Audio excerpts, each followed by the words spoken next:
अभी जो आज हम लोग रिवाइज करेंगे ना, ये बहुत ही प्यारा टॉपिक और बहुत ही प्यारा चैप्टर है। चैप्टर का नाम है परफॉर्मेंस ऑफ कॉन्ट्रैक्ट से रिलेटेड। दोस्तों ध्यान दीजिएगा। देखो, सबसे पहले चैप्टर में हमने ऑफर और एक्सेप्टेंस के बारे में पढ़ा। दूसरे चैप्टर के अंदर हम लोगों ने कंसिडरेशन के बारे में पढ़ा कि ऑफर और एक्सेप्टेंस के साथ साथ कंसिडरेशन भी होना चाहिए। चैप्टर 3 ने हमने कुछ अदर फॉर्मेलिटीज के बारे में भी पढ़ा कि जैसे सेक्शन नंबर 11 होना चाहिए, फ्री कंसेंट होना चाहिए, कब फ्री कंसेंट नहीं हो सकता, वॉइड एग्रीमेंट्स क्या होता है, इन सब चीजों के बारे में हम लोगों ने चर्चा किया चैप्टर नंबर 3 के अंदर। और अब हम लोग चैप्टर नंबर 4 में फाइनली पढ़ने वाले हैं कि सर जो आपका कॉन्ट्रैक्ट बना है ना, अब उस कॉन्ट्रैक्ट को परफॉर्म करने की क्या आने वाली है, उस कॉन्ट्रैक्ट को परफॉर्म करने की बारी आने वाली है। समझे आप बात को? उस कॉन्ट्रैक्ट को परफॉर्म करने की बारी आने वाली है, जिससे बोला जाता है क्या, परफॉर्मेंस ऑफ कॉन्ट्रैक्ट। इस चैप्टर में हम लोग कॉन्ट्रैक्ट को कैसे परफॉर्म किया जाता है, कौन इसको परफॉर्म करता है, कब इसे परफॉर्म करता है, कब कॉन्ट्रैक्ट को परफॉर्म करने की जरूरत नहीं, उन सारे टॉपिक्स के बारे में हम लोग इसी चैप्टर के अंदर पढ़ने वाले हैं। ठीक है, बिल्कुल कार्तिक, बिल्कुल आपने बुलाया तो कोटा अब आना ही पड़ेगा, है ना। चलिए आइए ध्यान दो। चलो अब दोस्तों, अब सारे लोग अब आगे बढ़ेंगे, ध्यान देंगे। यहाँ पे मैं एक काम करता हूँ बेटा, मैं ना इंडिया टूर पे निकल जाता हूँ। ठीक है ना, ये रिवीजन विवीजन क्या है, ये सब चलते रहेगा बेटा। मैं इंडिया टूर पे, आप बस आपके जगह का नाम बताओ, मैं बढ़िया इंडिया टूर मारता है ऐसे सबसे मिलते हुए, मस्त मस्त मस्त, और वापिस नागपुर। ठीक है, आओ। ये स्पेशल 26 पॉइंट हो गया, 5 पॉइंट हो भी है, उसमें क्या है, पढ़ने वाला तो कहीं यहाँ से भी पढ़ सकता, वहां से भी पढ़ सकता, क्या दिक्कत है उसमें, है ना। यस, चलो। एग्जाम वृद्धि बोल रही है, वृद्धि अपना पूरा, वृद्धि वृद्धि से ज्यादा कोई सेल्फ मोटिव कोई व्यक्ति नहीं हो सकती, एक नंबर की सेल्फिश। बोलती है सर एग्जाम के बाद घूमना। देखो क्या बोला उसने, एग्जाम के बाद टूर मारना बोले सर, है ना। देखा, ये सेल्फिश मोटिव वाले लोग ना, मजाक नहीं करना मैं। आओ, चलो चलो चलो sir, I am new student, okay, but I am old teacher, मतलब मैं पहले से पढ़ा रहा हूं ऐसा। ठीक है, आइए।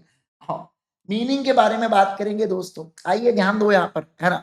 सर ऑफलाइन क्लास लेना चालू कर दो। नहीं भाई, मैं सीए इंटर का ऑडिट ऑफलाइन पढ़ाता हूँ, बस वो एक ही ठीक है भाई, बाकी मुझे नहीं पढ़ाना। मैं ऑनलाइन में बहुत खुश हूँ, मुझे बहुत मजा आता है ऑनलाइन पढ़ा के। ठीक है ना।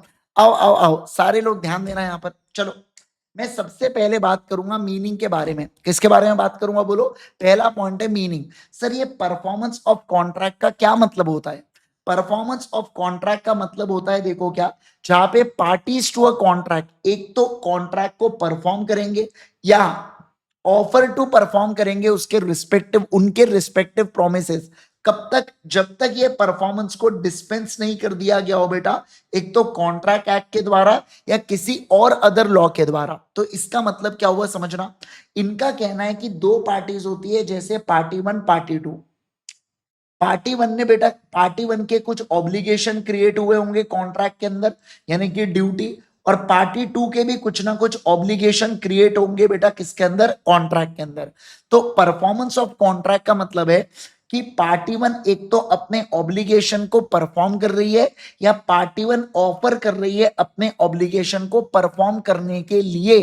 तो मैं इसे कहता हूं सर, इसे क्या बोला जाता है? Performance of contract. जैसे पार्टी वन को हो सकता है 10 रुपए दे और पार्टी टू उनको बिस्किट पैकेट दे। तो एक तो पार्टी वन ने 10 रुपए दे दिया, 10 रुपए दे दिया, और या वो ऑफर कर रहा है 10 रुपए देने का। मैंने क्या कहा? एक तो मैंने 10 रुपए दे दिया, या मैं ऑफर कर रहा हूं लेना 10 रुपए, लेना 10 रुपए। तब इसे क्या कहा जाता है? तब इसे परफॉर्मेंस ऑफ कॉन्ट्रैक्ट कहा जाता है। ठीक है ना। ओके, अगला देखो। सर जो प्रोमिसेस होते हैं बेटा, ये बाइंड करते हैं रिप्रेजेंटेटिव ऑफ प्रोमिसर। अगर डेथ हो गई बेटा प्रोमिसर की, अनलेस कॉन्ट्ररी इंटेंशन अपीयर्स। इसका मतलब क्या है? मान लो सर ये कॉन्ट्रैक्ट को परफॉर्म होने से पहले पार्टी वन बेटा, पार्टी वन बादलों में फना हो जाते हैं, उनकी मृत्यु हो जाती है। तो ऐसे केस में जो पार्टी वन का लीगल रिप्रेजेंटेटिव होगा ना, यानी कि उत्तराधिकारी, समझ रहे आप बात को, जो भी पार्टी वन का लीगल रिप्रेजेंटेटिव या उत्तराधिकारी होगा, तो वो उत्तराधिकारी क्या करता है बेटा? वो उत्तराधिकारी कॉन्ट्रैक्ट को परफॉर्म करता है क्या? हाँ सर, वो उत्तराधिकारी कॉन्ट्रैक्ट को परफॉर्म करता है। क्या करता है बोलो जल्दी से? वो उत्तराधिकारी कॉन्ट्रैक्ट को परफॉर्म करता है। Got it everyone? क्या आपको बातें समझ में आई क्या? यस। तो मैंने कहा कि सर, मैंने क्या कहा, मैंने बेसिकली यही कहा ना आप लोगों के साथ, मैंने ये कहा आपके साथ कि अगर पार्टी वन कॉन्ट्रैक्ट को परफॉर्म नहीं कर पाया, कि उसकी डेथ हो गई, तो उसके लीगल रिप्रेजेंटेटिव को आके पार्टी टू को 10 रुपए देना पड़ेगा क्या? हाँ सर, कॉन्ट्रैक्ट को परफॉर्म करना पड़ेगा। ऑब्वियस सी बात है, अगर आपने कोई कॉन्ट्ररी इंटेंशन क्रिएट कर रखा है तो उस केस के अंदर नहीं करेंगे तो भी चल जाएगा क्या? बिल्कुल बिल्कुल चल जाएगा। ठीक है, आ जाओ। चलो अब देखो सर, अब यहां पर क्या बोला जा रहा है, अब यहां पर है ना दो प्रकार के परफॉर्मेंस होते हैं बेटा। एक होता है एक्चुअल परफॉर्मेंस और दूसरा होता है ऑफर टू परफॉर्मेंस, या जिसे बोला जाता है अटेम्प्टेड परफॉर्मेंस। क्या बोला जाता है? बोलो, अटेम्प्टेड परफॉर्मेंस। देखो, इनका कहना है परफॉर्मेंस दो तरीके के होते हैं। पहला एक्चुअल परफॉर्मेंस। एक्चुअल परफॉर्मेंस में क्या होता है? पार्टी वन पार्टी टू को 10 रुपए दे देता है और पार्टी टू पार्टी वन को बिस्किट का पैकेट दे देता है। क्या कहा मैंने? बोलो, बिस्किट का पैकेट दे देता है। पार्टी वन पार्टी टू को 10 रुपए दे देता है, पार्टी टू पार्टी वन को बिस्किट का पैकेट दे देता है, तो इसे नाम दिया जाता है एक्चुअल परफॉर्मेंस। क्या नाम दिया जाता है? बोलो, इसे नाम दिया जाता है एक्चुअल परफॉर्मेंस, जहां पे दोनों पार्टीज ने अपने रिस्पेक्टिव ऑब्लिगेशन को कर दिया। पहला। दूसरा, सर अब मैं बात करूंगा अटेम्प्टेड परफॉर्मेंस के बारे में। अटेम्प्टेड परफॉर्मेंस का मतलब होता है पार्टी वन ने पार्टी टू से वादा किया था कि मैं तुम्हारी पेंटिंग बना के दूंगा, बदले में तुम मुझे क्या देना? बदले में तुम मुझे 1,000 रुपए देना। तो पार्टी वन गया था पार्टी टू के पास, मैं तुम्हें पेंटिंग बना देता हूं, पेंटिंग बना देता हूं, पेंटिंग बना देता हूं करते हुए, लेकिन मैं आपको एक बात बताऊं, ये जो पार्टी वन है ना बेटा, ये पार्टी टू है ना, पार्टी वन के ऊपर पत्थर मारता है और उसको कॉन्ट्रैक्ट को परफॉर्म नहीं करने देता, यानी कि उसको घर में एंटर नहीं करने देता है। तो ऐसे सिचुएशन के अंदर जरा मुझे एक बात बताइए, जरा मुझे आप, नहीं नहीं, बस आप मुझे इतना बता दो, क्या बेटा, क्या यहां पर पार्टी वन कॉन्ट्रैक्ट को परफॉर्म कर पाएगा क्या? नहीं। लॉ कहता है इसे अटेम्प्टेड परफॉर्मेंस कहा जाता है, और इस चक्कर में पार्टी वन का ऑब्लिगेशन है बेटा, क्या वो ऑब्लिगेशन खत्म हो जाएगा क्या? हाँ सर, वो ऑब्लिगेशन खत्म हो जाएगा। मतलब अब पार्टी टू पार्टी वन को नहीं बोल सकती पेंट करके दो, क्योंकि पार्टी वन आया था, तुमने मना किया, तुम्हारी गलती, तुम उसके लिए जिम्मेवार, ऐसा यहां पर लॉ कहता है। समझे? समझे ना? ये होता है अटेम्प्टेड परफॉर्मेंस। क्या होता है? बोलो, अटेम्प्टेड परफॉर्मेंस। अब देखो, अगर आप एक वैलिड अटेम्प्टेड परफॉर्मेंस करना चाहते हो तो पहली बात, वो अनकंडीशनल होना चाहिए।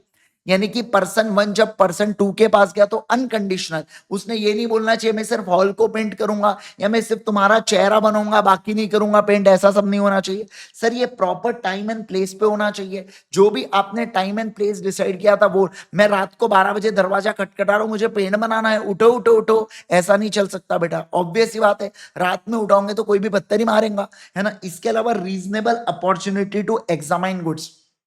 मान लो पार्टी टू ने पार्टी वन से कहा था भैया पेंट तो यूज करोगे तो आप एशियन पेंट ही यूज करना या कैमल के ही पेंट यूज करना, तभी मैं तुम्हें पेंटिंग बना दे दूंगा पिक्चर की। पर ये जो है ना बेटा, ये नेरोलैक वाला पेंट लाता है या ये बर्जर वाला पेंट लाता है, तो मुझे बताइए मेरे पास क्या होना चाहिए? अपॉर्चुनिटी होना चाहिए गुड्स को देखने की। और एक बात ध्यान रखना सर, होल ऑब्लिगेशन ऑफर करना चाहिए पार्टी वन ने। मतलब जितना भी उसने मुझे वादा किया था कॉन्ट्रैक्ट में, वो पूरे वादे को निभाने के लिए वो मेरे पास आना चाहिए क्या? Yes sir. वो पार्ट या कंडीशंस कोई चीज रख सकता है क्या? बिल्कुल नहीं रख सकता है सर, ऐसा यहां पर बोला गया है। ठीक है, ओके। सर अगला पॉइंट हम लोग पढ़ेंगे distinction between succession and assignment के बारे में। सर ये सक्सेशन का मतलब क्या होता है, असाइनमेंट का मतलब क्या होता है, समझना। देखो सर, दो कौन एक सर एक कॉन्ट्रैक्ट बना है ए और बी के बीच में, जहां पे ए ने 100 रुपए देने का वादा किया है और बी ने वादा किया है कि वो उसको क्या देगा? वो उसको डेयरी मिल्क की चॉकलेट देगा। क्या देगा? डेयरी मिल्क की चॉकलेट देगा। अब ऐसे इसमें क्या हो जाता है कि कॉन्ट्रैक्ट कंप्लीट होने से पहले पार्टी वन जो है ए, वो बादलों में फना हो जाती है। तो जो लीगल रिप्रेजेंटेटिव है ए का, उन्हें बेटा क्या करना पड़ता है? उन्हें ये 100 रुपए देना पड़ता है और उन्हें इस कॉन्ट्रैक्ट को फुलफिल या उन्हें इस कॉन्ट्रैक्ट को कंप्लीट करना पड़ता है। मतलब मैं ऐसा बोलूंगा कि जो ए है ना, उसके जितने भी असेट थे और उसकी जितनी भी लाइबिलिटी थी ना, असेट और लाइबिलिटी दोनों क्या हो जाते हैं? उसके लीगल रिप्रेजेंटेटिव के पास चले जाते हैं। इस प्रोसीजर को बोला जाता है असाइनमेंट। नहीं, इस प्रोसीजर को बोला जाता है सक्सेशन। क्या बोला जाता है? बोलो, सक्सेशन। समझे क्या? मतलब क्या कि किसी पर्सन के मृत्यु से जब उसके उत्तराधिकारी को, बेटा या बेटी को, उसके सारे असेट और सारी लाइबिलिटी ट्रांसफर हो जाती है, तो हम कहते हैं इस प्रक्रिया को सक्सेशन, क्या बोला जाता है? सक्सेशन। अच्छा सर, मुझे एक बात बताइए, ए की कितनी लाइबिलिटी लीगल रिप्रेजेंटेटिव ऑफ ए के पास आ सकती है? तो मैक्सिमम लाइबिलिटी आ सकती है अप टू असेट जितनी। क्या बोला मैंने? बोलो, अप टू असेट जितनी। इसका मतलब है कि अगर फॉर एग्जांपल ए ने लोन लिया था बेटा 70 लाख रुपए का, और ए के असेट है 50 लाख रुपए तक के, तो लीगल रिप्रेजेंटेटिव बैंक को कितना पे करेंगी? अप टू 50 लाख रुपए तक ही पे करेंगी। इस बात का ध्यान रखना। उससे ज्यादा की लाइबिलिटी में ए की चुकाऊंगा क्या? नहीं।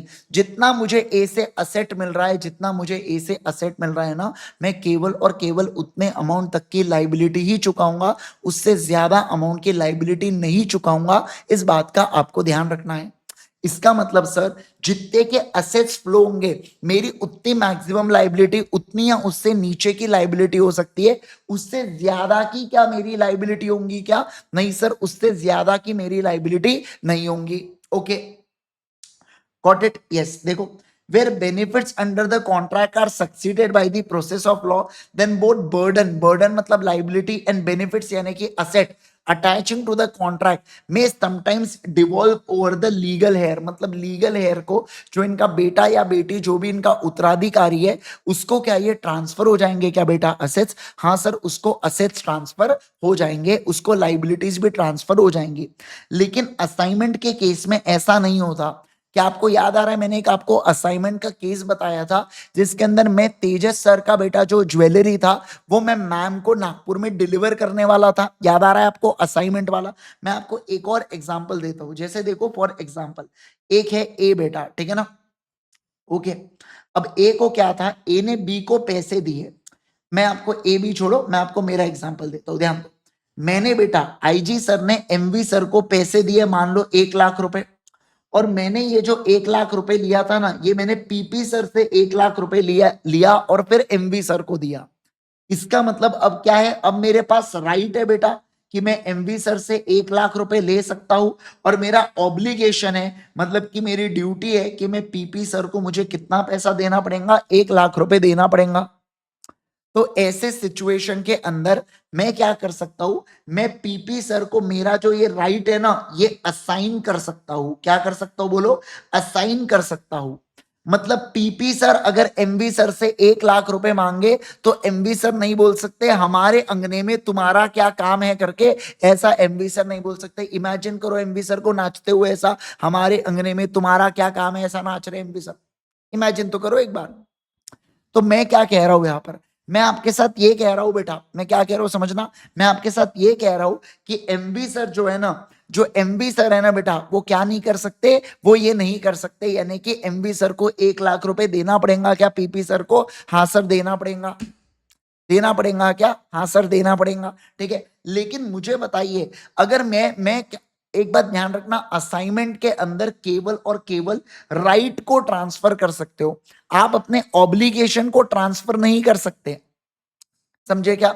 मतलब मैं ये कह रहा हूं आपके साथ कि जो एमवी, सुनना, मान लो मैंने बैंक से 50 लाख रुपए का लोन लिया, क्या मैं वो लोन को आप लोगों के ऊपर ट्रांसफर कर सकता हूं क्या, कि मैं तो पे नहीं कर पाऊंगा, आप पे कर दो करके? नहीं, ऑब्लिगेशन को मैं ट्रांसफर नहीं कर सकता हूं। इस बात का ध्यान रखना, असाइनमेंट में केवल और केवल राइट ट्रांसफर होते हैं। मैं कर दूं क्या आपको लोन लेके ट्रांसफर? नहीं ना। अब खुद पे बात आई तो समझा ना कॉन्सेप्ट? तो देखो मतलब क्या, in the matter of assignment, केवल और केवल benefit of a contract can be assign, but not liabilities. पर लाइबिलिटी आप असाइन नहीं कर सकते।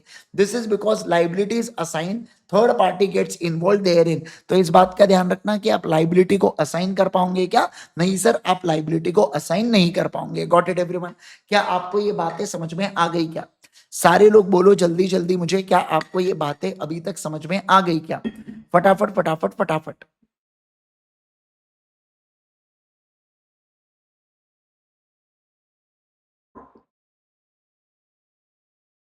डन है? बोलो जल्दी से मुझे, डन डना डन डन। यस सर, आ जाइए। अब हम लोग चलेंगे नए वाले सेक्शन की ओर, सेक्शन नंबर 40, 41 एंड 42 की ओर, जो बात करता है बाय हुम द कॉन्ट्रैक्ट में बी परफॉर्म, यानी कि कौन कॉन्ट्रैक्ट को परफॉर्म कर सकते हैं। अब हम उनके बारे में बातचीत करने जा रहे हैं। तो देखो, सबसे पहला पॉइंट बोलता है प्रोमिसर ने कॉन्ट्रैक्ट को परफॉर्म करना चाहिए। इसका मतलब क्या होता है? इसका मतलब ये होता है बेटा कि जैसे मैंने अगर आपसे वादा किया है कि मैं आपको 100 रुपए दूंगा, बदले में आप मुझे पेस्ट्री देना, तो इस कॉन्ट्रैक्ट को मैंने ही परफॉर्म करना चाहिए और आपने ही परफॉर्म करना चाहिए। क्या? Yes sir. मतलब क्या कहा यहाँ पर? मतलब यहाँ पर कॉन्ट्रैक्ट जो है ये प्रोमिसर ने खुद में ही कॉन्ट्रैक्ट को परफॉर्म करना चाहिए, है ना। एक बात ध्यान रखना, ऐसे कॉन्ट्रैक्ट जिसके अंदर पर्सनल स्किल या डिलीजेंस होगा या जो पर्सनल कॉन्फिडेंस के ऊपर फाउंड किए जाएंगे, वो कॉन्ट्रैक्ट को केवल और केवल प्रोमिसर यहां पर कर सकता है। कोई भी दूसरा लीगल रिप्रेजेंटेटिव कॉन्ट्रैक्ट को परफॉर्म नहीं कर सकता। सर ये पर्सनल स्किल का मतलब क्या है? जैसे फॉर एग्जांपल मान लो आप लोगों ने मेरे कॉन्सर्ट की टिकट ली है बेटा, एग्जांपल के लिए, ठीक है। मेरा गाना हो रहा है तेरा तेरा तेरा सुरूर, है ना। मैं बेटा यहाँ पे कॉन्सर्ट रख रहा हूँ, आप सबने बोले wow sir, wow IG sir, wow IG sir, आप ऐसा बोल रहे हो। हु हनी सिंह, हु बादशाह, आप ऐसा कर रहे हो बेटा क्योंकि मेरा कॉन्सर्ट हो रहा है, तो ठीक है। आप सभी लोगों ने टिकट खरीद लिया। अब मैं क्या बोलता हूँ, एक दिन पहले मैं डाल देता हूँ कि सॉरी गाइस मैं थोड़ा सा आ नहीं पाऊंगा कॉन्सर्ट में, पर मेरे जगह में तेजस सर को भेज रहा हूँ कॉन्सर्ट में। अब जरा मुझे आप एक बात बताना, आपका रिएक्शन क्या होगा? ये क्या कर दिया भाई साहब, हमें कान से खून थोड़ी निकलवाना है। आप समझिए बात को सर, हमें मधुर स्वनी, है ना, समझना बात को, हमको मधुर ध्वनि और अच्छे सुर ताल हमको समझना है। आप हमें कैकाफोनी, फिर उससे अच्छा हम एक काम कर लेते ना सर, वो कौन है, चोनी चक्कर है बेटा, वो चोनी चक्कर के गाने सुन लेते सर घर पे बैठे बैठे, पैसे भी नहीं जाएंगे कम से कम, है ना। अगर तेजस सर का ही गाना सुनना है तो चोनी चक्कर के गाने सुन लेंगे, कोई बात नहीं उसमें। तो आप अब कैसा लगा मिर्ची आपको? एग्जैक्टली मैं यही कह रहा हूं कि जो कॉन्ट्रैक्ट बेटा पर्सनल स्किल्स के अंदर बेस्ड होता है ना, पर्सनल डिलीजेंस के ऊपर बेस्ड होता है ना, वो कॉन्ट्रैक्ट को केवल और केवल प्रोमिसरी परफॉर्म कर सकते हैं। उसको कोई दूसरा व्यक्ति परफॉर्म कर सकता है क्या? नहीं सर, उसको कोई दूसरा व्यक्ति परफॉर्म नहीं कर सकता। इस बात का ध्यान रखना, समझे क्या आप बात को? Yes okay. अगला सर, जो कॉन्ट्रैक्ट है उसको एजेंट भी परफॉर्म कर सकते हैं। मान लो मैं दुकान पे गया, मैंने कहा मुझे 10 रुपए का डेयरी मिल्क दो, मुझे दुकानदार दे या दुकानदार का नौकर दे, नौकर उसका एजेंट होता है। तो अगर नौकर भी मुझे डेयरी मिल्क या बिस्किट पैकेट या जो भी मुझे चाहिए, तो क्या वो दे सकता है क्या? बिल्कुल बिल्कुल दे सकता है, कोई प्रॉब्लम नहीं है। तो देखो, where personal consideration is not a foundation, मतलब जो कॉन्ट्रैक्ट पर्सनल कंसिडरेशन या पर्सनल स्किल पर नहीं बने हैं, तो प्रोमिसर या उसका रिप्रेजेंटेटिव किसी दूसरे कॉम्पिटेंट पर्सन को भी एम्प्लॉय कर सकता है कॉन्ट्रैक्ट को परफॉर्म करने के लिए। क्या? बिल्कुल बिल्कुल कर सकता है। अब देखो, तीसरा पोर्शन आता है थर्ड पार्टी, है ना। थर्ड पार्टी सर, इसका मतलब क्या होता है समझना। जैसे देखो बेटा, मैं यहाँ पे बात करूंगा मेरे बारे में। मैंने क्या किया था, मैंने एसबीआई से लोन लिया था बेटा। क्या लिया था बोलो जल्दी से? एसबीआई से लोन लिया था 10 लाख रुपए का। अब मैं लोन को पे नहीं कर पा रहा हूं, तो ये एसबीआई वाला जो है ना बेटा, ये मुझे गुंडे भिजवा रहा है बेटा मेरे घर पर। समझना बात को, ये क्या भिजवा रहा है? ये गुंडे भिजवा रहा है बेटा मेरे घर पर, कि मुझे धमकाने के लिए कि लोन पे नहीं किया ना तो ठीक नहीं होगा, अभी तेरे 2 हाथ है बाद में एक ही हाथ दिखेंगे, ऐसे कुछ कुछ मुझे धमकी दे रहे हैं। कौन? ये एसबीआई वाले। बेटा मैं आपको एक बात दो, पीपी सर ने एक दिन बेटा ये चीज देख ली, और पीपी सर के आंखों में आंसू आ गए। देखो ना, पीपी सर के आंखों में आंसू, ध्यान से देखोगे तो पीपी सर की आंखें आपको दिख रही होंगी, है ठीक है। तो पीपी सर के आंखों में क्या आ गए बेटा? आंसू आ गए। पीपी सर से ये दुख देखा नहीं गया।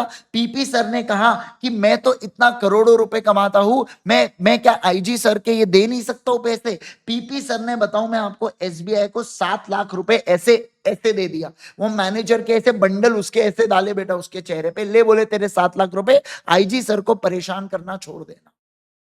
मुझे एक बात बताइए, एसबीआई वालों ने इस 7 लाख रुपए को क्या कर लिया? एसबीआई वालों ने इस 7 लाख रुपए को एक्सेप्ट कर लिया। मैं आपसे पूछना चाहता हूं, अब एसबीआई मुझसे कितना पैसा मांग सकता है? 10 लाख रुपए मांग सकता है, 7 लाख रुपए मांग सकता है, या 3 लाख रुपए मांग सकता है? जरा मुझे जवाब दो, कितना रुपया मुझसे मांग सकता है? सभी लोग बताएंगे सर केवल और केवल 3 लाख रुपए मांग सकते हैं। क्यों? क्योंकि जब प्रोमिसी एक्सेप्ट करता है परफॉर्मेंस फ्रॉम थर्ड पार्टी, अपने केस में थर्ड पार्टी कौन थे? PP sir. तो इस सिचुएशन के अंदर हम लोग क्या बोलेंगे बेटा? इस इस सिचुएशन के अंदर हम लोग कहेंगे कि वो प्रोमिसर से पूरे कॉन्ट्रैक्ट को ले सकता, मतलब पूरे अमाउंट को ले सकता है कि बच्चा? नहीं सर, नहीं ले सकता है। तो देखो, when promisee accepts performance of promise from third person, he cannot afterwards enforce it against the promiser। तो वो प्रोमिसर से क्या ले सकता है क्या? नहीं सर, वो प्रोमिसर से नहीं ले सकता है। इस बात का आपको ध्यान रखना पड़ेगा। समझे क्या बात को? रेखा सिंह, आप मुझे है ना इंस्टा के ऊपर मैसेज करो बेटा, सीए इंद्रेश मेरा हैंडल है, मैं वहां पे आपको गाइड कर दूंगा। अभी है ना हमारा रिवीजन चल रहा है आने वाले फाउंडेशन बैच का, तो प्लीज इसमें स्पैम मत करो और इसमें डिस्टर्ब मत करो। आपको 12th के बाद गाइडेंस चाहिए, मैं वहां पर आपको बता दूंगा। सीए इंद्रेश मेरा आईडी है, ठीक है ना? यस, चलो आओ। तो मैंने क्या कहा? मैंने ये कहा कि थर्ड पर्सन क्या कहता है, समझना। मैंने ये कहा आप लोगों के साथ कि थर्ड पर्सन ये कहता है, थर्ड पर्सन क्या कहता है, सभी लोग बनाएंगे। थर्ड पर्सन ये कहता है बेटा कि यहाँ पे कौन सा बोलो ना, कि अगर एक प्रोमिसी ने थर्ड पर्सन को एक्सेप्ट कर लिया परफॉर्मेंस, तो इस सिचुएशन के अंदर क्या वो एनफोर्स कर सकता है क्या? नहीं सर, वो एनफोर्स नहीं कर सकता है। इस बात का आपको ध्यान रखना पड़ेगा। डन डन डना डन डन। यस सर, आ जाइए यहाँ पे। अब अगला, अब बात करेंगे यहाँ पे लीगल रिप्रेजेंटेटिव्स के बारे में। किसके बारे में बोलो? लीगल रिप्रेजेंटेटिव्स के बारे में। तो ऐसे कॉन्ट्रैक्ट बेटा जिसके अंदर, समझना, एक ऐसे कॉन्ट्रैक्ट जिसमें पर्सनल स्किल है या पर्सनल कंसिडरेशन आता है, तो प्रोमिसर के डेथ पर वो कॉन्ट्रैक्ट एंड हो जाते हैं, वो कॉन्ट्रैक्ट एंड हो जाते हैं। उसको लीगल रिप्रेजेंटेटिव, समझना बात को, परफॉर्म नहीं कर सकता। लेकिन लेकिन लेकिन बाबू सुनो ना, लेकिन ऐसे कॉन्ट्रैक्ट जिसके अंदर पर्सनल स्किल इन्वॉल्व नहीं होते हैं, उस केस के अंदर रिप्रेजेंटेटिव्स को ऑफ डिजीज प्रोमिसर को परफॉर्म करना पड़ता है क्या? हाँ सर, बट इनकी लाइबिलिटी लिमिटेड होती है। कितनी? जितनी वैल्यू ऑफ प्रॉपर्टी इन्होंने इनहेरिट की है। ये सक्सेशन वाले पॉइंट में अपन ने पढ़ा था। जितनी बेटा ऊपर से मुझे प्रॉपर्टी मिलेंगी, मेरी लाइबिलिटी मैक्सिमम उतनी ही हो सकती है, उससे ज्यादा हो सकती है क्या? नहीं सर, नहीं हो सकती है। मैं आपको एक कॉन्सेप्ट को एक बार एग्जांपल देके समझाता हूं। जैसे देखो, ए ने सर वादा किया है बी को कि वो उसको 1 लाख रुपए देने वाला है, ठीक है ना? और बी उसको क्या देने वाला है? बी उसको गुड्स देने वाला है भाई। और दूसरे तरफ ए ने कॉन्ट्रैक्ट किया है बेटा कि ए क्या करने वाला है? ए सर गाना गाने वाला है, और जो सी है ये ए को इसके लिए पैसे देने वाला है। अब मुझे जरा बताइए, अगर ये कॉन्ट्रैक्ट में ए की डेथ हो जाती है, तो ये जो दूसरा वाला कॉन्ट्रैक्ट है ये खत्म हो जाएगा, क्योंकि ये पर्सनल कंसिडरेशन के ऊपर बना हुआ है। लेकिन ये जो कॉन्ट्रैक्ट है बिल्कुल वैलिड रहेगा। अब जो ए का लीगल रिप्रेजेंटेटिव है बेटा, उसको बी को 1 लाख रुपए देने पड़ेंगे क्या? यस। और गुड्स को एक्सेप्ट करने पड़ेंगे। बट मुझे बताइए, अगर ए से लीगल रिप्रेजेंटेटिव ऑफ ए को केवल और केवल 90,000 रुपए आते हैं असेट के तौर पर, तो वो 1 लाख देगा क्या? नहीं। वो कितने दे पाएगा? केवल और केवल 90,000 दे पाएगा बी को। यस। और बी को गुड्स देना पड़ेगा क्या? हाँ सर, देना पड़ेगा। गुड्स को थोड़ा कम करके देगा क्या? भी बिल्कुल बिल्कुल कम करके देगा। Got it everyone? समझे क्या बात को?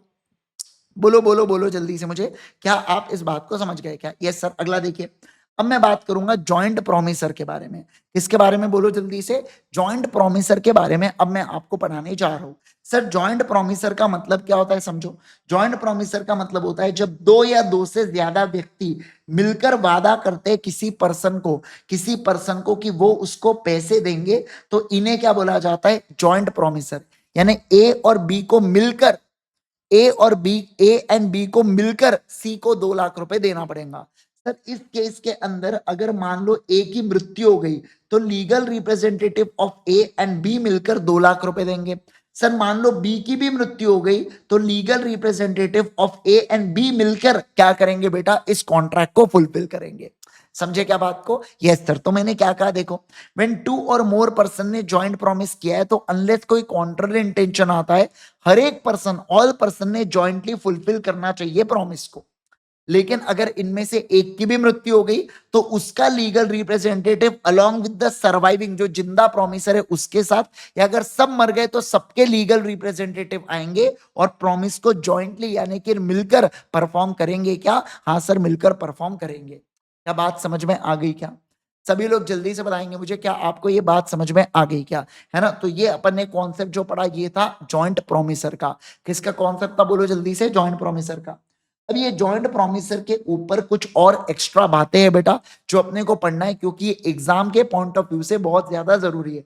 अब ये सेक्शन नंबर 42, ये यही वाला पॉइंट है जो मैंने अभी आपको पढ़ाया कि एक व्यक्ति एक तो जॉइंटली मिलकर परफॉर्म करेंगे, एक की भी मृत्यु हो गई तो उसका लीगल रिप्रेजेंटेटिव और सर्वाइविंग प्रोमिसर, और सबकी मृत्यु हो गई तो सबके लीगल रिप्रेजेंटेटिव आके कॉन्ट्रैक्ट को परफॉर्म करेंगे। ये पहला वाला पॉइंट वही है, ठीक है। ओके, अब second, any one of the joint promisor may be compelled to perform, section 43 कहता है। देखो क्या बोल रहा है, समझना।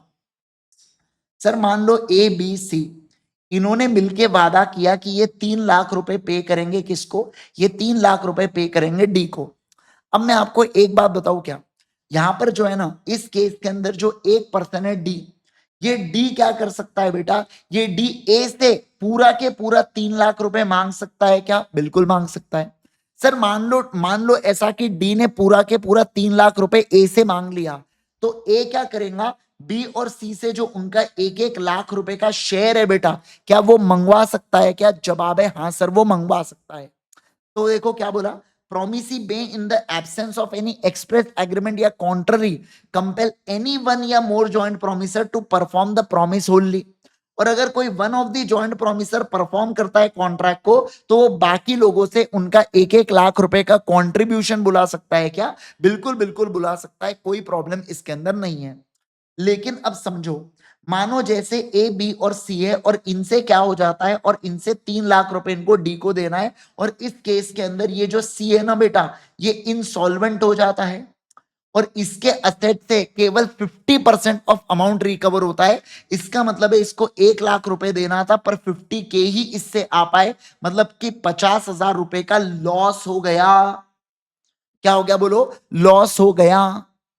मुझे बताइए इस लॉस को कौन बेयर करेगा? तो इस लॉस को ए और बी को इक्वल रेशियो में बेयर करना पड़ेगा, यानी कि ए को अपनी जेब ढीली करना पड़ेगा 1,25,000 से, बी को 1,25,000 से, और 50,000 कौन देगा? सी देगा। कौन देगा बोलो? सी देगा। समझे क्या बात को? यस। तो इस तरीके से 3 लाख रुपए देने पड़ेंगे बेटा, किसको? डी को देने पड़ेंगे। किसको देने पड़ेंगे बोलो जल्दी से? डी को देने पड़ेंगे। समझे क्या बात को? तो मैंने क्या कहा, मैंने ये कहा आप लोगों के साथ कि सर देखो यहां पर लिखा है sharing of loss by default in contribution. अपने क्वेश्चन बैंक में बहुत सारे क्वेश्चन है इसके ऊपर, ठीक है ना? तो आपको एक आइडिया लग जाएंगी कि कैसे सवाल पूछते हैं। देखो, in any one of the two, or if any one or two of the joint promisor makes default in such contribution, the remaining joint promisor must bear the loss arising from such default in equal share। तो क्या बोल के रखा है, जो remaining joint promisor है ना, उन्होंने इक्वल रेशियो में लॉस को बेयर करना चाहिए क्या? बिल्कुल बिल्कुल करना चाहिए सर, ऐसा यहां पर बोल रखा है। इसको इंपॉर्टेंट मार्क करके रखना, इसके ऊपर आईसीआई सवाल पूछती है, ठीक है। ओके, अगला अब देखो, effect of release of one of the joint promisor, section number 44 के बारे में बात करूंगा मैं। किसके बारे में? सेक्शन नंबर 44 के बारे में, effect of release of one of the joint promisor के बारे में अपन यहाँ पे चर्चा करेंगे, ठीक है। ध्यान दो यहाँ पर, सुनो सुनो सुनो। देखो मैं क्या कह रहा हूं, मैं ये कह रहा हूं, जैसे देखो यहाँ पर, अरे चल जा मेरे पेना, MV sir, PP sir, IG sir, हम तीन मिलकर बेटा यहाँ पर गाबा सर को वादा करते हैं 3 लाख रुपए देने का। मतलब हम सबका क्या क्या कंट्रीब्यूशन हो गया, हम सबका 1-1 लाख रुपए कंट्रीब्यूशन हो गया। अब देखो मैं आपको एक बात बताऊं क्या, मान लो एग्जाम्पल के लिए गाबा सर है ना, गाबा सर मेरे को बहुत फेवर करते बेटा, है ना? तो वैसे हम तीनों को फेवर करते हैं, एग्जाम्पल में मेरे को बहुत ज्यादा फेवर करते। गाबा सर कहते अरे इंद्रेश तुम तो मेरे छोटे भाई जैसे हो, मैं तुमसे पैसे नहीं लूंगा, मैं तुमसे पैसे नहीं लूंगा। समझे क्या बात को? मैं तुमसे पैसे नहीं लूंगा, मतलब मुझे रिलीज कर देते हैं कि मैं तुमसे पैसे नहीं लूंगा। बट मैं आपको एक बात बताऊं, गाबा सर क्या करते हैं, एमवी सर से 3 लाख रुपए पूरे वसूलते हैं। क्या करते बोलो? 3 लाख रुपए पूरे वसूलते हैं। तो मुझे बताइए क्या एमवी सर, पीपी सर और मुझसे 1-1 लाख रुपए बुला सकते हैं क्या? जवाब है हाँ।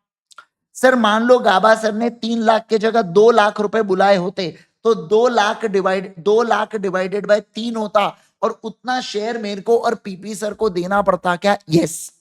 इसका मतलब है किसी एक पर्सन को अगर रिलीज भी कर दिया ना, हाँ, किसी एक पर्सन को रिलीज भी कर दिया ना, उससे उसका ऑब्लिगेशन बाकी जॉइंट प्रोमिसर की ओर, बाकी जॉइंट प्रोमिसर की ओर क्या रहने वाला है क्या सर, बाकी जॉइंट प्रोमिसर की ओर उसका ऑब्लिगेशन खत्म नहीं होता। मैं कह रहा हूं देखो, a release of one of the joint promisor by promisee does not discharge the other joint promisor or joint promisors, neither does it free the joint promisor so release from responsibility to other joint promisor। मतलब sir IG sir के release से MV sir PP sir का obligation खत्म नहीं होता और IG sir का बाकी दो पार्टनर्स के टुवर्ड्स ऑब्लिगेशन फिनिश होता है क्या? नहीं सर, नहीं होता है, ऐसा यहां पर बोल रखा है। Got it? समझ में आ भी गई हो के? समझ में आ रहा है क्या? लाइक करो फिर। आप लाइक नहीं करते, बुरा लगता है बेटा, दिल से रोना रोना आवे, रो वे, है ना। देखो मेरे आंखों में दर्द देखो बेटा, है ना। देखो क्या बताऊं मैं अब आपको, ठीक है। तो लाइक करो भाई साहब। चलो, जो रिकॉर्डेड देख रहे तुम भी लाइक करोगे ना स्पीड, है ना। तुम ऐसा भाग नहीं सकते, लाइक करना है। जो लाइक करता है ऐसे उसको 5 मार्क दे दे, ऐसे उसको लॉ में भर भर के मार्क्स दे दे।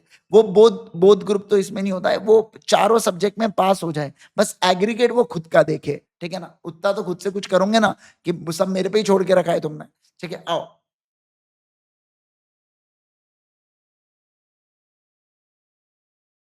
सर आंसू नहीं है, वो क्लास के बाद होता है बेटा, ठीक है ना। ऐसे क्लासक अध्यापक आते हैं, ठीक है। आओ, चलो खैर, चलो चलो चलो सर, ध्यान देना। अब मैं बात करूंगा आपके साथ किसके बारे में सर? अब मैं बात करूंगा आपके साथ यहाँ पे राइट्स ऑफ जॉइंट प्रोमिसेस के बारे में। किसके बारे में बोलो जल्दी से? राइट्स ऑफ जॉइंट प्रोमिसेस के बारे में, ठीक है ना। आ जाइए सर, सारे लोग ध्यान देना है यहाँ पर। सर जॉइंट प्रोमिसी इसका मतलब क्या हुआ सर? जब ए ने वादा किया है किसको? बी एंड सी को मिलकर कि मैं आपको 1 लाख रुपए दूंगा। मैं क्या दूंगा बोलो? मैं आपको 1 लाख रुपए दूंगा। क्या दूंगा बोलो? मैं आपको 1 लाख रुपए दूंगा। तो ऐसे केस के अंदर, ऐसे केस के अंदर समझना बात को सर, और बदले में ये हमें गुड्स देंगे, तो सर इसे क्या बोला जाता है? बोलो बोलो बोलो जल्दी से सर। ये हुए जॉइंट प्रोमिसी। और मुझे बताइए, क्या यहां पर बी या सी कोई भी 1 लाख रुपए क्लेम कर सकता है क्या? हाँ sir, any one can claim. क्या कहा मैंने? बोलो जल्दी से। Any one can claim, any one can claim. समझे क्या बात को? यस। देखो, where a person has made a promise to 2 or more person, जब एक पर्सन 2 या 2 से ज्यादा लोगों को प्रॉमिस करता है, unless the contrary intention appears from the contract, the right to claim performance lies between any of them, him and them, with them during the joint lives। और अगर मान लो अगर किसी की डेथ हो गई तो representative jointly with the survivor, और सारी की डेथ हो गई तो सब लोग मिलकर। जैसे देखो, अगर बी की डेथ हो गई तो लीगल रिप्रेजेंटेटिव ऑफ बी और सी मिलकर, और सर सी की भी डेथ हो गई तो legal representative of B and legal representative of C मिलकर क्या इस कॉन्ट्रैक्ट को फुलफिल कर सकते हैं क्या? बिल्कुल बिल्कुल कर सकते हैं। इस बात का आपको ध्यान रखना है। Got it everyone? क्या आपको ये बातें समझ में आ रही है क्या? बोलो जल्दी से मुझे, क्या आपको ये बातें समझ में आ रही है क्या? सभी लोग बताएंगे, जल्दी से बताएंगे मुझे, है ना। यस। अब देखो दोस्तों, सारे लोग यहां पर ध्यान देना। देखो बेटा, पलक क्या बात कर रहे हो? देखो अल्टीमेट सीए है बेटा, ये अल्टीमेट सीए चैनल के ऊपर जाओ। चैनल पे जाने के बाद ये प्लेलिस्ट सेक्शन में जाओ। प्लेलिस्ट सेक्शन में आप जाएंगे तो आपको यहाँ पर क्या करना है?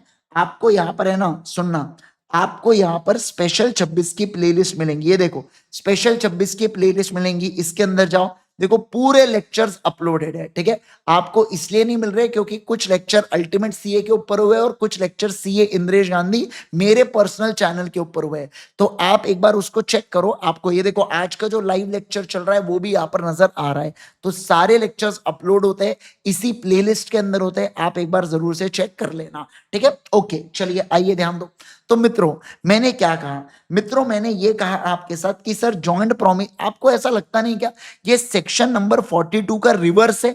वहां पे जॉइंट प्रोमिसर था, यहाँ पे जॉइंट प्रोमिसी का कॉन्सेप्ट है, बाकी और कुछ नहीं। बाकी कॉन्सेप्ट पूरा वही है। जीवित है तो वो लोग, कोई भी एक मर गया तो जो मरा उसका लीगल रिप्रेजेंटेटिव और दूसरा पर्सन, और मान लो दोनों मर गए तो दोनों के लीगल एग्जैक्टली रिवर्स हो रहा है क्या? हाँ सर, एग्जैक्टली रिवर्स हो रहा है। मतलब ये जो पहला और ये ना एग्जैक्टली अपोजिट है क्या? बिल्कुल बिल्कुल अपोजिट है, ठीक है। ओके, अब चलो, अब हम लोग बात करेंगे time and place of performance of promise के बारे में बात करेंगे। देखो sir time for performance of promise where no application, no application का मतलब आपको पूछना नहीं है बेटा। मतलब देखो क्या बोला है यहाँ पर, समझना। मेरा और आपका कॉन्ट्रैक्ट हुआ है कि मैं आपको, मान लीजिए मैं आपको गुड्स दूंगा, आप मुझे पैसा दोगे। तो सर कब ये कॉन्ट्रैक्ट को, कौन से समय इस कॉन्ट्रैक्ट को परफॉर्म करना पड़ेगा?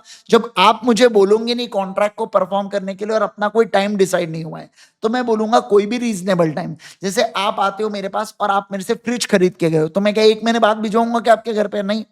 ऑब्वियस सी बात है, मैं आपको रीजनेबल टाइम के अंदर मैंने डिलीवर करना चाहिए। हाँ, पर मैंने आपको पहले ही बोल के रख दिया कि अभी जैसे आप कार खरीदने हैं, मैंने कहा अभी एक महीने का वेटिंग पीरियड है। तो मुझे जरा एक बात बताइए, 1 महीने के बाद मैं कार डिलीवर करूंगा क्या? यस। देखो, time and place for performance way time is specified, जहां पे मैंने पहले बोल के रखा हूं 1 महीने के बाद। तो ऐसे सिचुएशन में वो जो 1 महीने के बाद का दिन है और जो प्लेस है, यानी कि मेरा शोरूम, वहां पर मैं कॉन्ट्रैक्ट को परफॉर्म करूंगा क्या? यस सर, करूंगा। ठीक है। अब मान लो आप कोई शर्ट देख के गए, मैं आपको कहता हूं कि ये शर्ट आने वाले सैटरडे को आने वाली है, तो आप सैटरडे को आके लेके चले जाना। मतलब क्या, आप आना, आप मुझे फोन करना है। ऐसा कोई कोई दुकानदार बोलता है ना, पहले मुझे फोन करना, शर्ट आई होंगी तो आ जाना, या सामान हो जाएगा तो मैं आपको बुला लूंगा, ऐसा दुकानदार बोलते हैं। मतलब आपको एप्लीकेशन करना है सैटरडे के ऊपर कि आज कॉन्ट्रैक्ट को परफॉर्म करोगे क्या। और ऑब्वियस सी बात है, आप बिजनेस आवर्स के अंदर ही कॉन्ट्रैक्ट, आप रात में बेटा या सुबह 6 बजे आप फोन कर रहे सैटरडे को, माल आ गया क्या? भाई मैं अभी नींद से भी नहीं उठा हूं, समझना बात को। आप चार जैसे ही रात को 12 बजे बेटा आप फोन कर रहे, माल आ गया क्या? अरे भाई साहब रुक जा, थोड़ा सबर कर, है ना। तो ऐसे सिचुएशन में मैंने आपसे कहा कि सैटरडे को सामान आने वाला है, आप एक बार फोन करना और आ जाना और गुड्स को लेके चले जाना।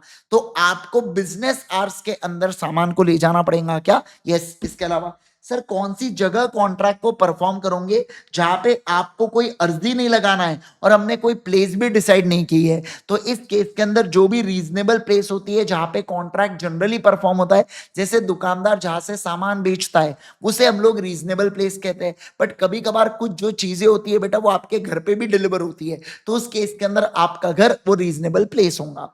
सर मुझे एक बात बताइए, परफॉर्मेंस और इन मैनर और at time prescribe sanction by the promisee.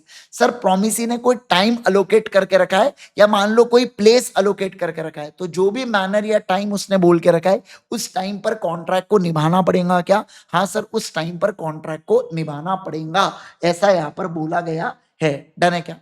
बोलो बोलो बोलो जल्दी से, डन है क्या? सर इंपॉर्टेंट है क्या? Not so important, C category के अंदर है, पर एक बार पढ़ लेना बस। इसके अंदर बच्चों को जो कंफ्यूजन होता है वो है एप्लीकेशन। तो एप्लीकेशन का मतलब होता है पूछना। क्या मतलब होता है? बोलो जल्दी से, पूछना। उसे एप्लीकेशन का नाम यहां पर दिया जाता है। ठीक है, आ जाओ। अब लेकिन जो मैं आपको टॉपिक पढ़ाने जा रहा हूं ये इंपॉर्टेंट है, that is performance of reciprocal promise. Sir reciprocal promise का मतलब क्या होता है? प्रॉमिस के बदले प्रॉमिस। क्या होता है? बोलो जल्दी से, प्रॉमिस के बदले प्रॉमिस, उसे बोला जाता है रेसिप्रोकल प्रॉमिस। जैसे देखो, मैंने आपसे कहा मैं आपको 100 रुपए दूंगा, आपने बदले में मुझसे कहा मैं आपको 10 रसमलाई के पीसेस दूंगा। क्या दूंगा? बोलो जल्दी से, मैं आपको 10 रसमलाई के पीसेस दूंगा। आपको रसमलाई पता है क्या क्या होती है? करके देखो, ये मिठाई होती है ऐसी, है ना। आप सोच के देखो बेटा, ये रसमलाई एकदम ठंडी ठंडी बेटा, अभी गर्मी का सीजन चल रहा है ना, लग तो बारिश का रहा है पर गर्मी का सीजन चल रहा, एकदम ठंडी ठंडी रसमलाई बेटा, आप समझना बात को, ना एकदम प्रॉपर टेस्ट, हल्दीराम पूरी। तो आप सोच के देखिए मुझे, आप जरा मुझे एक बात बताइए, मैं जो कह रहा हूं, है ना, मुझे जरा एक बात बताइए। हाँ, तो ऐसे केस के अंदर मैंने आपसे वादा किया पैसा देने का, आपने मुझसे वादा किया क्या देने का? रसमलाई देने का। तो ऐसे केस में इसे रेसिप्रोकल प्रॉमिस कहते हैं। क्या कहते हैं? बोलो, रेसिप्रोकल प्रॉमिस। यानी कि प्रॉमिस के बदले जो प्रॉमिस दिया जाए, क्या कहा मैंने? बोलो, प्रॉमिस के बदले जो प्रॉमिस दिया जाए उसे बोला जाता है रेसिप्रोकल प्रॉमिस। ठीक है, अब देखो सेक्शन नंबर 51 क्या कहता है? promiser not bound to perform unless reciprocal promise is ready and willing to perform। मतलब क्या बोल रहा है सर? ऐसा कोई कॉन्ट्रैक्ट है जहां पे रेसिप्रोकल प्रॉमिस हो रहा है जो साइमल्टेनियसली परफॉर्म करना है, तो प्रॉमिसर कॉन्ट्रैक्ट को नहीं निभाएगा जब तक प्रॉमिसी की रेडी एंड विलिंग होगा प्रॉमिस को निभाने का। इसका एग्जांपल है कैश सेल का। मान लो आप मेरे दुकान पर आए बेटा, आपने बोला सर ये कप कितने का दिया? मैंने कहा कप 100 रुपए का है। मैं कहता हूं लेकिन मैं उधारी पर कुछ नहीं देता, मैं आप कैश दोगे तो मैं आपको गुड्स दूंगा। समझना, कस्टमर कस्टमर राजा होता है और राजा कभी उधार नहीं मांगता।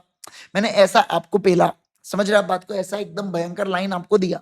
अब एक बात ध्यान रखना, जब तक आप मुझे पैसा देने के लिए रेडी नहीं होते, तब तक बेटा क्या मैं आपको कब दूंगा? क्या नहीं सर, नहीं दूंगा। मतलब आप पैसा देने का वादा निभाइए, फिर उसके बाद मैं आपको क्या दूंगा, फिर उसके बाद मैं आपको कब दूंगा, क्या दूंगा बोलो, फिर उसके बाद मैं आपको कब दूंगा। समझे क्या बात को? यस। तो देखो यहां पर बोला गया, जब रेसिप्रोकल प्रॉमिस को साइमल्टेनियसली परफॉर्म करने की बात हुई है, तो मैं कॉन्ट्रैक्ट को नहीं निभाऊंगा जब तक सामने वाला व्यक्ति नहीं निभाता है।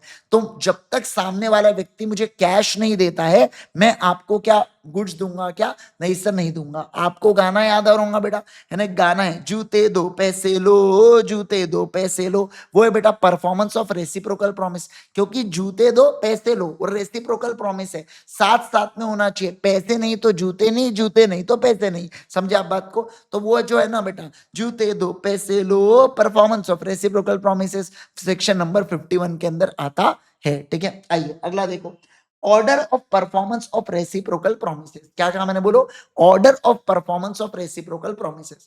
सर देखो, समझना बात को, मैं अगर रेस्टोरेंट के अंदर जाता हूं, मान लीजिए जैसे कुशल बेटा कुशली को लेकर रेस्टोरेंट में जाता है, तो ऐसे केस में कुशल और कुशली पहले बढ़िया से खाएंगे बेटा, पेट भर खाना, फिर उसके बाद वेटर आके बिल देगा और कुशल यहाँ पे बिल को पे करेगा।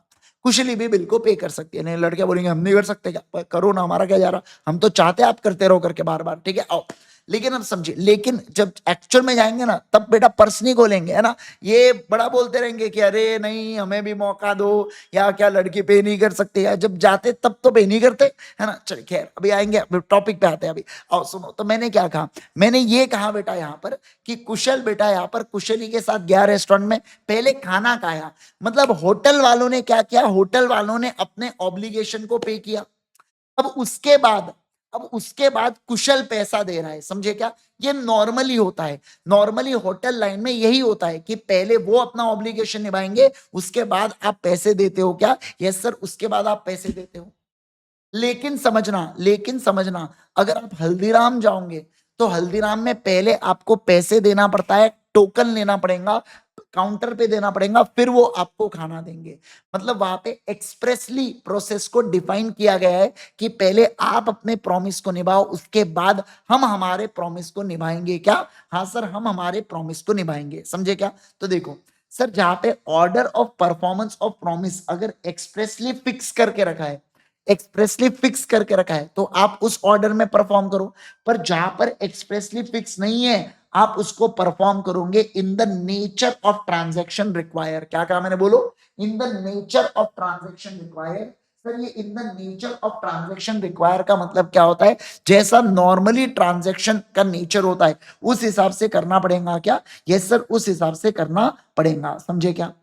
बोलो बोलो बोलो बच्चों, क्या आपको ये बात समझ में आ रही है क्या? Yes sir. अगला देखो, liability of a party preventing event on which contract is to take effect. क्या बोला यहाँ पे बताइए? Liability of a party preventing event, preventing event on which contract is to take effect. मतलब सर एक party कोई ऐसे इवेंट को होने से रोक रही है जिसके ऊपर बेटा हम लोगों को क्या करना है, जिसके ऊपर हम लोगों को कॉन्ट्रैक्ट को परफॉर्म करना है। देखो, where contract contains reciprocal promises and one party in a contract prevents other from performing his promise, the contract becomes voidable at the option so prevented। जैसे देखो, आपने मुझे लाख रुपए दिया और आपने मुझे कॉन्ट्रैक्ट दिया कि हमारे घर को पेंट कर दो।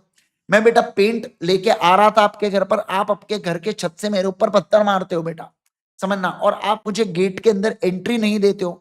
मुझे एक बात बताइए, जब तक मैं गेट के अंदर आऊंगा नहीं, मैं पेंट कैसे करूंगा? क्या मैं बाहर से जैसे पानी की तरह पेंट थोड़ी मारूंगा बेटा? सीधी सी बात है, मुझे घर में आना पड़ेगा, सीढ़ी लगाना पड़ेगा, फिर वो झूला लटकाना पड़ेगा, तब पेंट होगा, अदरवाइज पेंट होने वाला है क्या? नहीं। पर आपने पत्थर मार मार के, आप पत्थरबाज हो ना, तो आपने पत्थर मार मार के बेटा मुझे क्या किया बोलो ना? आपने मुझे घर में आने से रोका। तो आपने जो मुझे घर में आने से रोका पत्थर मार मार के, इसके कारण मैं बोलूंगा कि अब मेरे ही बिहाफ में कॉन्ट्रैक्ट वॉइडेबल हो जाता है। मतलब मैं कॉन्ट्रैक्ट को अवॉइड कर सकता हूं और मैं आपसे कंपनसेशन भी क्लेम कर सकता हूं। क्या बेटा? हाँ, मैं आपसे कंपनसेशन भी क्लेम कर सकता हूं अगर मुझे कुछ लॉस हुआ है तो। क्या कहा मैंने बोलो? अगर मुझे कुछ लॉस हुआ है तो मैं आपसे कंपनसेशन भी क्लेम कर सकता हूं। क्या कर सकता हूं बोलो? मैं आपसे कंपनसेशन भी क्लेम कर सकता हूं। Got it? क्या आपको ये बात समझी क्या? सभी लोग जल्दी जल्दी बोलेंगे मुझे, क्या आपको ये बात समझ में आई क्या? सभी लोग फटाफट बताएंगे, फटाफट बताएंगे, जल्दी जल्दी बताएंगे, क्या आपको बात समझ में आई क्या? आई क्या? आई क्या? यस। चलो, ओके। अब देखो तीसरा, effect of default as to the promise which should be first perform in order consisting of reciprocal promise.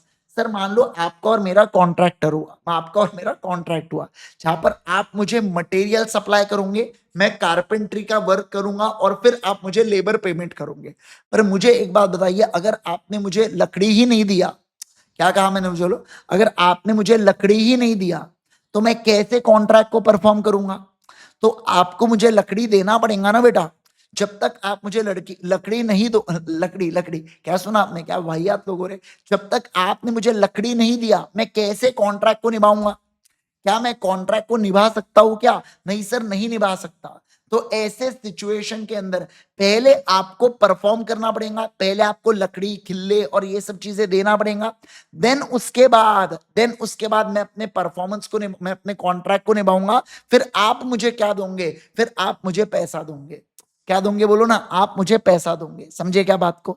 अरे बोलो बाबा, क्या बात को समझे क्या? ठीक है, देखो यहाँ पर, where the promises are reciprocal and dependent, if promiser who has to perform his promise before the performance of other promise, जब तक आप अपने प्रॉमिस को नहीं निभाओगे, क्या मैं अपने प्रॉमिस को निभा पाऊंगा? क्या नहीं। he cannot claim performance of other promise and is also liable for compensation of his non performance। और ध्यान रखना, और वो लायबल होगा कंपनसेशन फॉर नॉन परफॉर्मेंस के लिए। मतलब आप, अगर आपने मुझे लकड़ी नहीं दिया तो उस केस के अंदर आप लायबल होंगे मुझे कंपनसेशन देने के लिए। ठीक है सर, मान लो रेसिप्रोकल प्रॉमिसेस जिसमें कुछ चीजें लीगल है और दूसरी चीजें इलीगल है। जैसे मैं आपको पैसे दूंगा, आप मुझे वीड देना, तो मैं बोलूंगा मेरी चीज लीगल, आपकी लीगल, तो ये कॉन्ट्रैक्ट नहीं निभाया जा सकता। लेकिन अल्टरनेटिव प्रोमिसेस है जिसमें एक चीज लीगल है एक इलीगल। जैसे मैं आपको 1 लाख रुपए दूंगा, आप मुझे वीट के साथ वीड भी दोगे, तो वीट दोगे वो इलीगल, लेकिन वीट दोगे वो लीगल होता है क्या? बिल्कुल बिल्कुल लीगल होता है। ठीक है, ओके। अगला, अब देखो सर, अब हम लोग यहां पर बात करेंगे किसके बारे में? सर अब हम लोग यहां पर बात करेंगे effects of failure to perform at the time fixed in a contract in which time is essential के बारे में। मतलब सर हम लोग किसके बारे में बात कर रहे हैं यहाँ पे, ध्यान देना। सर हम लोग यहाँ पे बात कर रहे हैं effect of failure to perform at which the time is fixed. मतलब देखो क्या हुआ, समझना, ऐसा कॉन्ट्रैक्ट जिसके अंदर टाइम डिसाइड कर रखा है बेटा। क्या डिसाइड करके रखा है बोलो? टाइम डिसाइड कर रखा है। तो ऐसे सिचुएशन के अंदर आपको क्या बोल रखा है? आपको बोल रखा है कि अगर टाइम पहले से डिसाइडेड है और उस टाइम के अंदर अगर कॉन्ट्रैक्ट परफॉर्म नहीं होता है, तो क्या कॉन्ट्रैक्ट को अवॉइड किया जा सकता है या कॉन्ट्रैक्ट को एक्सेप्ट करना ही पड़ेगा, उसके बारे में बात करेंगे। ठीक है, आओ सर सारे लोग ध्यान देना, यहाँ पे फोकस करना। देखो देखो देखो मैं क्या कह रहा हूं यहाँ पर, कहानी की सारी घटनाएं काल्पनिक है, इसका वास्तव जीवन से कोई संबंध नहीं है। वास्तव जीवन से संबंध पाया गया तो मात्रा सहयोग कहा जाएगा। ठीक है, आओ, जैसे मैं यहां पर बात करूंगा किसके बारे में? पर्व के बारे में। किसके बारे में? पर्व के बारे में। पर्व की बेटा शादी हो रही है। क्या हो रही है बोलो? शादी हो रही है। किसके साथ? मान लो परवी के साथ। किसके साथ बोलो जल्दी से? परवी के साथ। ठीक है, आइए। पूर्वा वैसे फिक्स बैठता है, बट हमारे क्लास में पूरा है, वो बेचारी बोलेंगे यार बहुत ही हो गया, तो है ना। आओ, तो परवी, परवी नाम की तो शायद ही कोई लड़की होंगी। ठीक है, हुई तो भी अच्छा है पर्व का, तो चलिए आइए। तो मैंने क्या कहा? मैंने ये कहा बेटा, समझिए, मैंने ये कहा कि पर्व जो है ना, पर्व की शादी तय हुई है बेटा परवी के साथ। अब परवी के पिताजी जो है, जो परवी के फादर है बेटा, क्या कहा मैंने बोलो? परवी के जो फादर है ना, वो पर्व को क्या देना चाहते हैं? वो पर्व को एक गिफ्ट देना चाहते हैं। क्या देना चाहते हैं बोलो जल्दी से? गिफ्ट देना चाहते हैं। मान लो गिफ्ट में वो थार देना चाहते हैं। क्या देना चाहते हैं? महिंद्रा थार देना चाहते हैं बेटा। समझ रहे हैं आप बात को? पर्व को वो गिफ्ट में महिंद्रा थार देना चाहते हैं। ओके, अब देखो सर, वो थार कब देंगे? जिस दिन बेटा विदाई होंगी ना पर्व की, सॉरी पर्व की नहीं, परवी की, जिस दिन विदाई होंगी बेटा परवी की, उस दिन हम लोग कहेंगे कि उस दिन क्या लेना है? उस दिन पिताजी को बेटा यहाँ पर गाड़ी देना है। ओके सर, विदाई कब है? तो विदाई मान लो 30 अप्रैल को बेटा विदाई है। तो पिताजी जाते हैं महिंद्रा के शोरूम के अंदर और कार को क्या करते हैं, बुक करते हैं। समझना बात को, कार को बुक कर देते हैं और बोलते हैं कि 30 अप्रैल को कार की डिलीवरी होनी चाहिए। क्या होनी चाहिए, बोलो जल्दी से। 30 अप्रैल को कार की डिलीवरी होनी चाहिए। समझ रहे हैं क्या बात को? Yes, okay. अब आप ध्यान देना, अब होता क्या है, अब आप सोचो, अब क्यों 30 अप्रैल, क्योंकि 30 अप्रैल के दिन विदाई है बेटा, किसकी? सर विदाई है यहाँ पर, बोलो ना, किसकी विदाई है यहाँ पे? परवी की विदाई है ना, इसलिए। तो वो डेट थोड़ी शिफ्ट हो सकती है। मतलब यहाँ पे टाइम क्या असेंशियल है क्या? हाँ सर असेंशियल है। मतलब 30 तारीख को कार की डिलीवरी होना जरूरी है, क्योंकि उस दिन विदाई। आप ये थोड़ी बोल सकते आज कार डिलीवरी में कोई बात नहीं, 2 दिन तक मंडप में रुको फिर विदाई करेंगे क्योंकि तार नहीं आई। अब सोच के देखो ना, तार नहीं आई करके, ऐसा थोड़ी हो सकता है। तो ऐसे केस के अंदर ये टाइम असेंशियल है बेटा यहाँ पर। अब मान लो महिंद्रा वाला फोन करके बोलता है 30 तारीख को, सॉरी सर आज कार नहीं दे पाएंगे, सब कुछ लग गया, बस कार का हैंडल और ब्रेक लगने का बचा हुआ है। आप बोलो तो दे देता ये कार, कोई प्रॉब्लम नहीं है, इसको बढ़िया ट्रैक्टर से बांधना और मस्त धीरे धीरे धीरे खींचते हुए लेके जाना।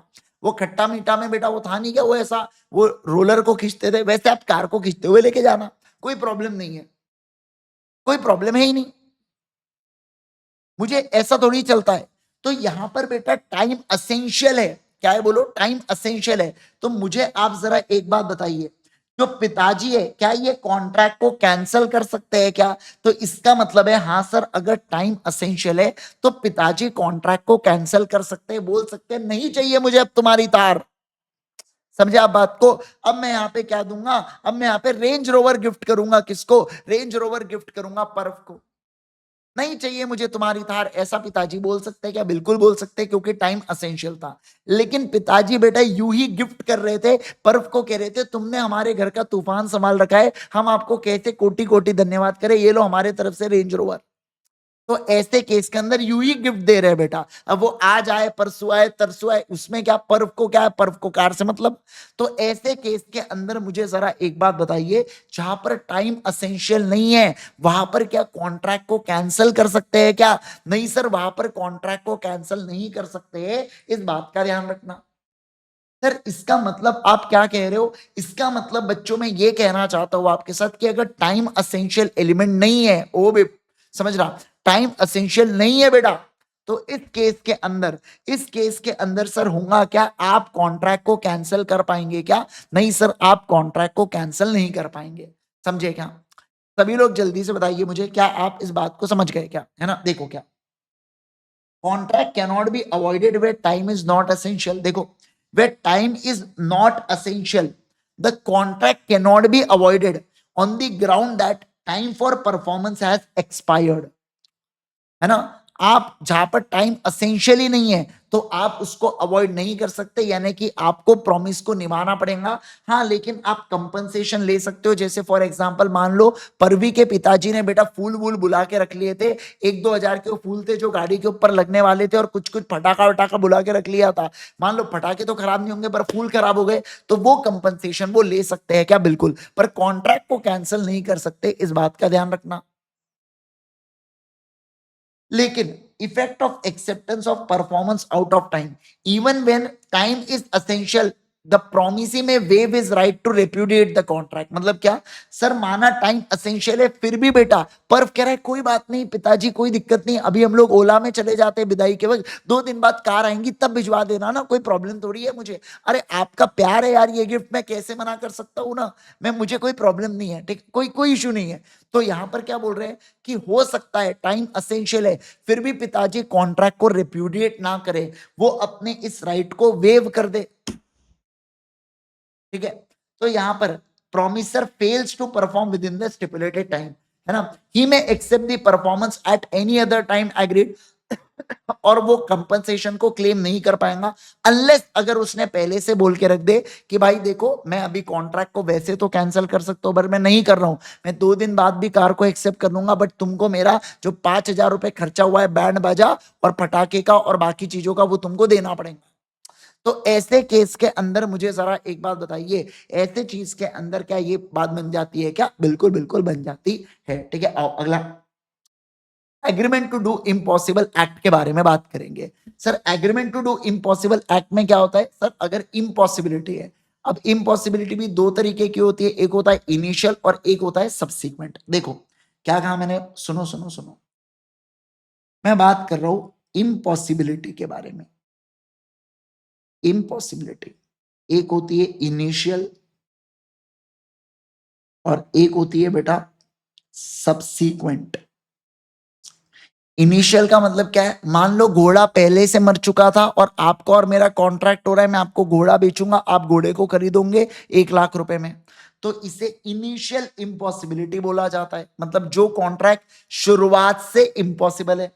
अब हो सकता है यहां पर हम दोनों पार्टीज को पता हो बेटा इसके बारे में, तो दोनों पार्टीज को पता है तो ये कॉन्ट्रैक्ट वॉइड होता है।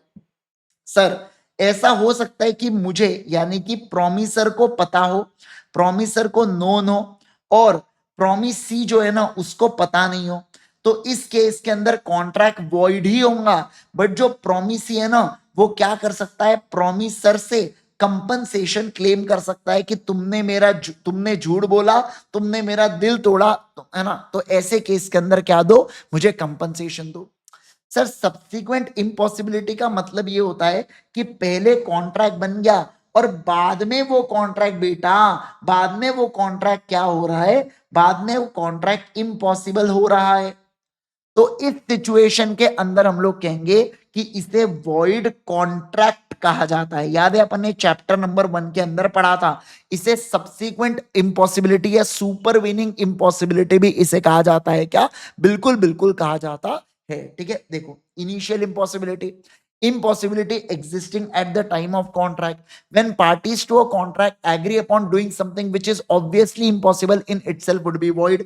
नोन टू द पार्टीज, तो ऐसे केस में कॉन्ट्रैक्ट वॉइड होने वाला है। अननोन टू द पार्टीज यहां पर, तो इस केस के अंदर अगेन यहां पर कॉन्ट्रैक्ट वॉइड होगा। लेकिन अगर प्रोमिसर को पता होता तो प्रोमिसी जो है ना बेटा वो कंपनसेशन लॉस का क्लेम कर सकता है। क्या, बिल्कुल बिल्कुल कर सकता है।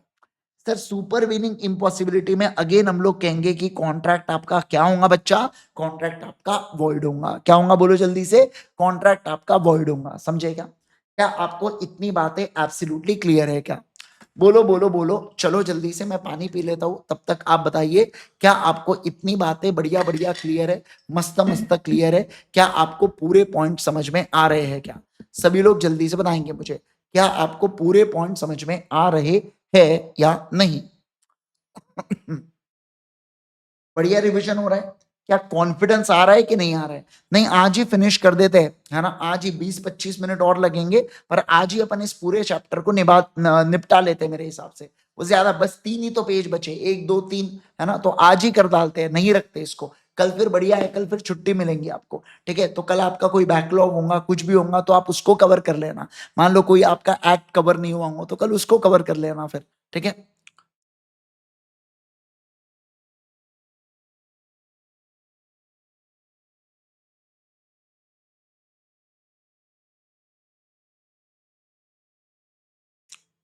ओके। तुषार का सॉर्टेड है लाइफ, कल सो जाऊंगा बोले सर, है ना। चलो चलो चलो। सर देखो बेटा, ऐसा है ना, कोई डिफरेंशिएशन नहीं होता कि कहाँ से क्या पूछेंगे करके। मैं आपको एक बात बताऊं कि ऐसा कहीं पे भी तय नहीं होता कि यहीं से डायरेक्ट क्वेश्चन पूछेंगे और यहीं से इनडायरेक्ट पूछेंगे। कहीं से भी डायरेक्ट पूछ सकते हैं, कहीं से भी इनडायरेक्ट पूछ सकते हैं। ठीक है ना, यस। चलिए आइए अब ध्यान देना। अब मैं बात करूंगा किसके बारे में, अब मैं यहाँ पे बात करूंगा अप्रोप्रिएशन ऑफ पेमेंट के बारे में। किसके बारे में बात करूंगा बोलो बच्चों, अप्रोप्रिएशन ऑफ पेमेंट के बारे में हम लोग यहाँ पर चर्चा करेंगे, इसके बारे में हम लोग यहाँ पर जानेंगे। सारे लोग ध्यान दीजिएगा, फोकस करना स्क्रीन के ऊपर एकदम बढ़िया से, मैं आपको काफी चीजें बता रहा हूँ। ठीक है ना सर, इसमें काफी सेक्शन सोगा से मैच हो रहे हैं, नहीं, सोगा के काफी सेक्शन इंडियन कॉन्ट्रैक्ट एक्ट से मैच होते हैं। पहले एक्चुअली सोगा और Indian partnership act Indian contract act का ही पार्ट था, बट बाद में 1930 एंड 1932 के अंदर उसको अलग कर दिया गया। तो आप देखना बहुत सी दोनों चीजें रिलेटेड है और इसके वर्डिंग्स भी काफी रिलेटेड है। ठीक है, यस। अब देखो सर, ये अप्रोप्रिएशन ऑफ पेमेंट का क्या मतलब होता है, मैं आपको, बहुत प्यारा टॉपिक है, बहुत अच्छा टॉपिक है जो मैं आपको अभी समझाने जा रहा हूं। ठीक है, सारे लोग ध्यान देना एकदम बढ़िया से।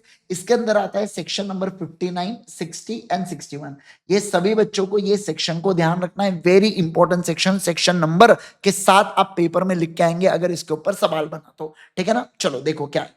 सर इसके अंदर हो क्या रहा है, देखो सर एक व्यक्ति ने है ना बेटा दूसरे व्यक्ति के साथ क्या किया है समझना, दूसरे व्यक्ति के साथ ट्रांजेक्शन किया है। जैसे फॉर एग्जांपल मान लो ये बायर और बी जो है ना ये सेलर है बेटा। अब जो ये व्यक्ति है ए, इसने ट्रांजेक्शन 1 किया मान लो 30,000 रुपए का। ट्रांजेक्शन 2 जो है बेटा ये किया मान लो 50,000 रुपए का। और ट्रांजेक्शन 3 है मान लो ये किया यहाँ पर फॉर एग्जाम्पल कितने का, फॉर एग्जाम्पल 45,000 का। अब क्या हुआ बेटा कि जो बायर है ना ये बी से, जो बायर है ये सेलर को बेटा पैसा देता है। और ये पैसा देता है मान लो कितना, ये पैसा देता है फॉर एग्जाम्पल के लिए 40,000 रुपीज। कितना देता है? 40,000 रुपीज। तो सवाल बनता है ये 40,000 रुपीज को आप किसके अगेंस्ट अपोर्शन करोगे, ट्रांजेक्शन 1, ट्रांजेक्शन 2 या ट्रांजेक्शन 3? तो उसके रिगार्डिंग लॉ आता है किसके अंदर, लॉ आता है सेक्शन नंबर 50, 59 एंड 60 के अंदर। किसके अंदर बोलो? 59, 60 एंड 60 के अंदर लॉ आता है। ठीक है, देखो लॉ क्या कहता है मैं अभी आपको बता रहा हूं, ध्यान देना। सर सबसे पहला सेक्शन नंबर 59 कहता है कि अगर बायर जो है ना बेटा ये एक्सप्रेसली बोल देता है, क्या बोलता है बोलो? बायर एक्सप्रेसली बोलता है कि इस 40,000 रुपए को आप ट्रांजेक्शन 3 के अगेंस्ट सेट ऑफ करना, तो सेलर को ट्रांजेक्शन 3 के अगेंस्ट ही सेट ऑफ करना पड़ेगा। यहां पे फिर सेलर के पास कोई चॉइस होंगी क्या? नहीं सर, सेलर के पास कोई चॉइस नहीं होंगी। ऐसा कौन कहता है? ऐसा सेक्शन नंबर 59 कहता है। इसके अलावा अगर एक्सप्रेसली है या कभी कभार इंप्लाइड तरीका भी हो सकता है। जैसे मान लो बायर सेलर को बेटा पेमेंट कर रहा है 45,000 रुपीज का, तो इससे क्या समझ में आ रहा है?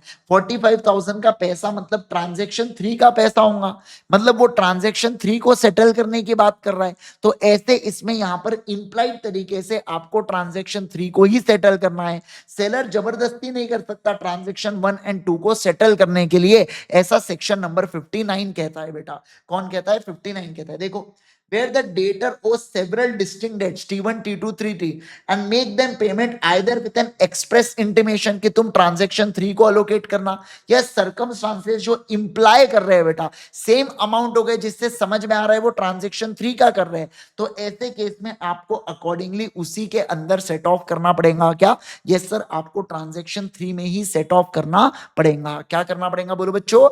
आपको ट्रांजेक्शन 3 में ही सेट ऑफ करना पड़ेगा। डन डना डन डन। यस, अब देखो अगला, application of payment where debt to be discharge is not indicated. क्या कहा मैंने बोलो? Where debt to be discharge is not indicated. देखो अब मैं आपको सेक्शन नंबर 60 के बारे में बता रहा हूं। सेक्शन नंबर 60 क्या कहता है समझो। अरे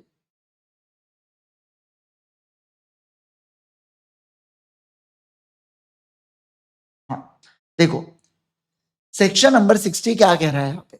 सेक्शन नंबर 60 कहता है कि देखो मल्टीपल ट्रांजैक्शन है T1, T2, T3, और ये जो पेमेंट है 40,000 का करता है। और ये कहता है सेक्शन नंबर 60 कहता है, सेक्शन नंबर 60 कहता है कि बायर ने कुछ नहीं बोला। क्या कह रहा हूं मैं बोलो? बायर ने कुछ नहीं बोला, बायर ने कुछ नहीं बोला। तो ये कहता है कि सेलर की अब चॉइस है। क्या है बोलो? सेलर की चॉइस, यानी कि अब सेलर की मर्जी है कि वो किसके अगेंस्ट सेट ऑफ करना चाहता है। मतलब इट्स सेलर्स चॉइस। जैसे ये 40,000 को वो 1 और 2 के अगेंस्ट कर सकता है, या वो सिर्फ 2 में कर सकता है, या वो सिर्फ 3 में कर सकता है, या 3 और 2 में आधा आधा कर सकता है। ये सेलर की चॉइस है। अब मतलब सेलर को जो चाहिए वो ट्रांजैक्शन के ऊपर वो उसको सेट ऑफ कर सकता है, भली वो ट्रांजैक्शन बेटा लॉ ऑफ लिमिटेशन सूट्स के द्वारा बाहर क्यों ना हो गया हो। मतलब ये ट्रांजैक्शन 3 साल से ज्यादा ओल्ड क्यों ना हो, उससे कोई फर्क नहीं पड़ता, मैं सेट ऑफ कर सकता हूं। बस ध्यान रखना, अगर कोई ट्रांजैक्शन डिस्प्यूटेड है जिस पर बायर और सेलर का झगड़ा चल रहा है, तो डिस्प्यूटेड ट्रांजैक्शन नहीं चलता है। वो ट्रांजैक्शन जो ड्यू प्लस पेबल हो जाए, मतलब जिसका क्रेडिट पीरियड खत्म हो जाए और जो पे करने पर लायबल हो जाए या ड्यू आ जाए, ड्यू डेट जिसकी आ जाए पेमेंट करने की, उसके अगेंस्ट में इसको सेट ऑफ कर सकता हूं। क्या? बिंदास बिंदास कर सकता हूं। देखो, where debtor has omitted to indicate, मैं भूल गया बताना, और कोई सर्कमस्टांसेस से समझ नहीं रहा है कि डेटर को कहां अप्लाई करना है, तो देखो क्रेडिटर में apply at its discretion.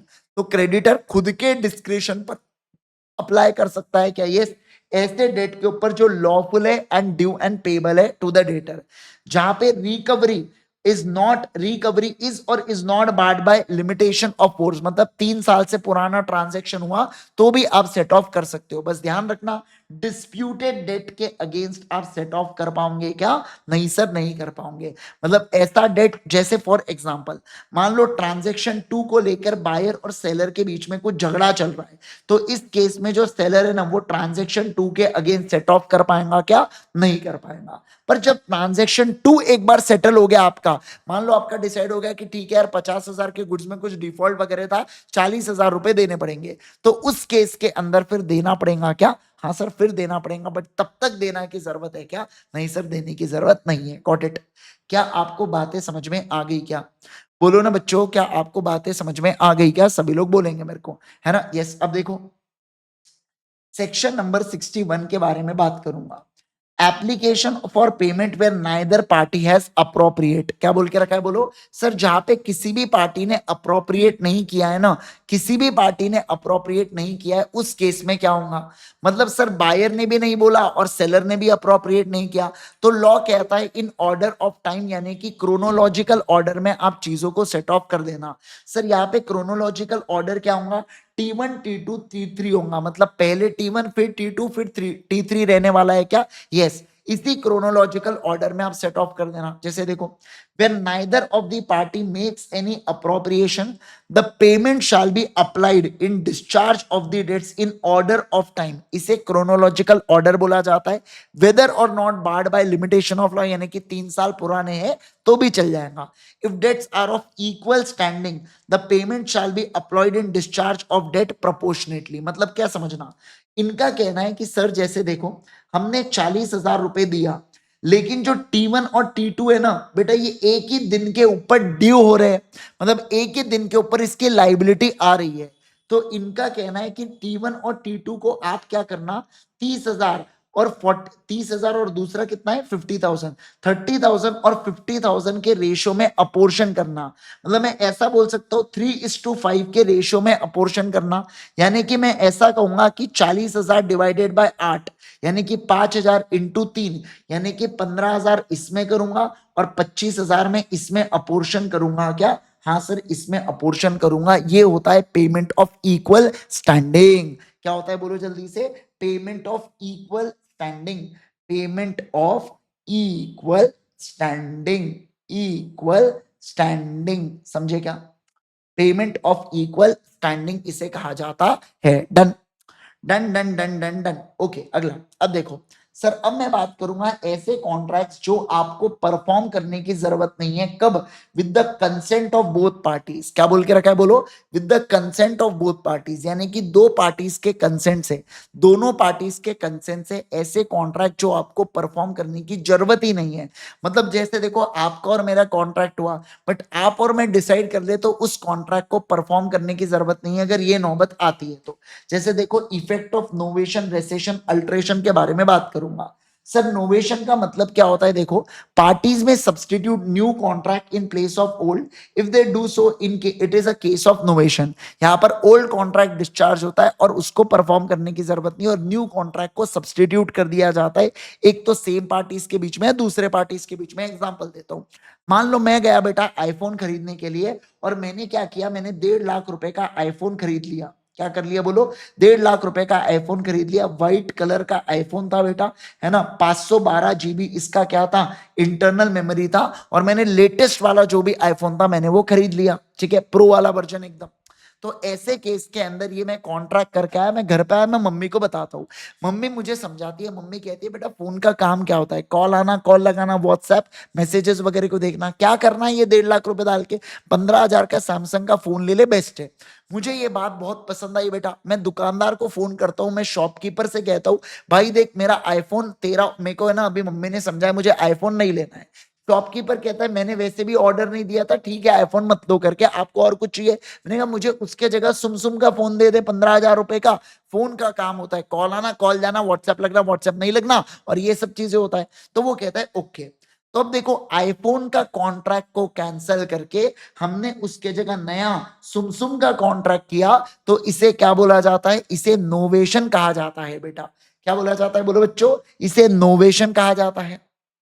Okay sir, recession.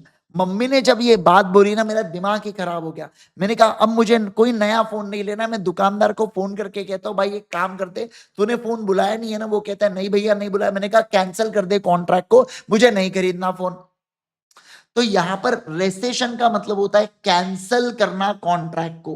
क्या होता है, बोलो जल्दी से, कैंसल करना कॉन्ट्रैक्ट को। मतलब यहां पे पार्टी डिसाइड करती है कि हम रिसाइन कर देते हैं कॉन्ट्रैक्ट को, कैंसल कर देते हैं कॉन्ट्रैक्ट को, ऐसा पार्टी डिसाइड करती है। सर, अल्टरेशन ऑफ कॉन्ट्रैक्ट का क्या मतलब होता है, जहां पे पार्टी टर्म्स को चेंज करती है। जैसे मैं, क्या होता है समझना, मैं आता हूं घर पे, ये पैरेलल यूनिवर्स की बात है बेटा। मम्मी कहती है क्या 512 GB का फोन लिया, कम से कम 1 TB का तो ले। तो मैं फोन करता हूं शॉपकीपर को, मैं कहता हूं 512 की जगह तोड़ा, तोड़ा सा कॉन्ट्रैक्ट में तोड़ा सा चेंज है टर्म्स एंड कंडीशन के अंदर। वो जो तोड़ा चेंज है बेटा, वो है टर्म्स को कौन सा, 512 GB के आगे, समझना, 512 GB के जगह मैंने कितना दिया, 1 TB दिया, 1 TB का फोन लिया। तो मुझे जरा एक बात बताना, मुझे जरा एक बात बताना, मैं इसे क्या बोलूंगा सर, मैं इसे बोलूंगा अल्ट्रेशन। मैं इसे क्या बोलूंगा, बोलो जल्दी से, मैं इसे बोलूंगा alteration. Where parties agree to alter, थोड़ा सा चेंज करना, alter contract the original contract rescinded, और उसको परफॉर्म करने की जरूरत है क्या, नहीं, यानी कि 512 GB वाला फोन देने की जरूरत नहीं, उसके जगह 1 GB का फोन देना पड़ेगा क्या, हाँ सर 1 GB का फोन देना पड़ेगा। Got it? बोलो ना जल्दी से मुझे, क्या आप इस बात को समझे क्या? यस। अब देखो सर, प्रोमिसी वेव में वेव और रेमिट परफॉर्मेंस ऑफ प्रॉमिस, क्या बोल के रखा है यहाँ पे, प्रोमिसी में वेव और रेमिट परफॉर्मेंस ऑफ प्रॉमिस को। देखो, एवरी प्रोमिस डिस्पेंस विथ या रेमिट होली और in part performance of reciprocal promises. इसका मतलब क्या है समझना। जैसे देखो, मुझे एसबीआई को बेटा देना था कितना, मुझे एसबीआई को देना था 10 लाख रुपए, और उसके ऊपर 2 लाख रुपए का ब्याज, यानी कि 12 लाख।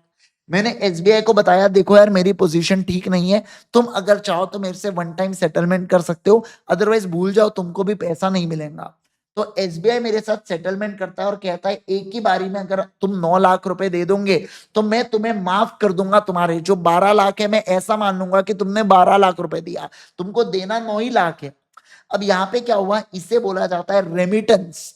मतलब क्या, प्रोमिसी ने यहाँ पे रेमिट कर दिया होली या एक पार्ट को, कि इसको निभाने की जरूरत नहीं है, या ज्यादा टाइम को एक्सटेंड, अभी बोल रहे थे, अभी मुझे बोल रहे 1 साल बाद, 1 साल में पैसे देना जब तुम्हारे पास पैसा है। तो इसे क्या बोला जाता है, इसे रेमिटेंस कहा जाता है।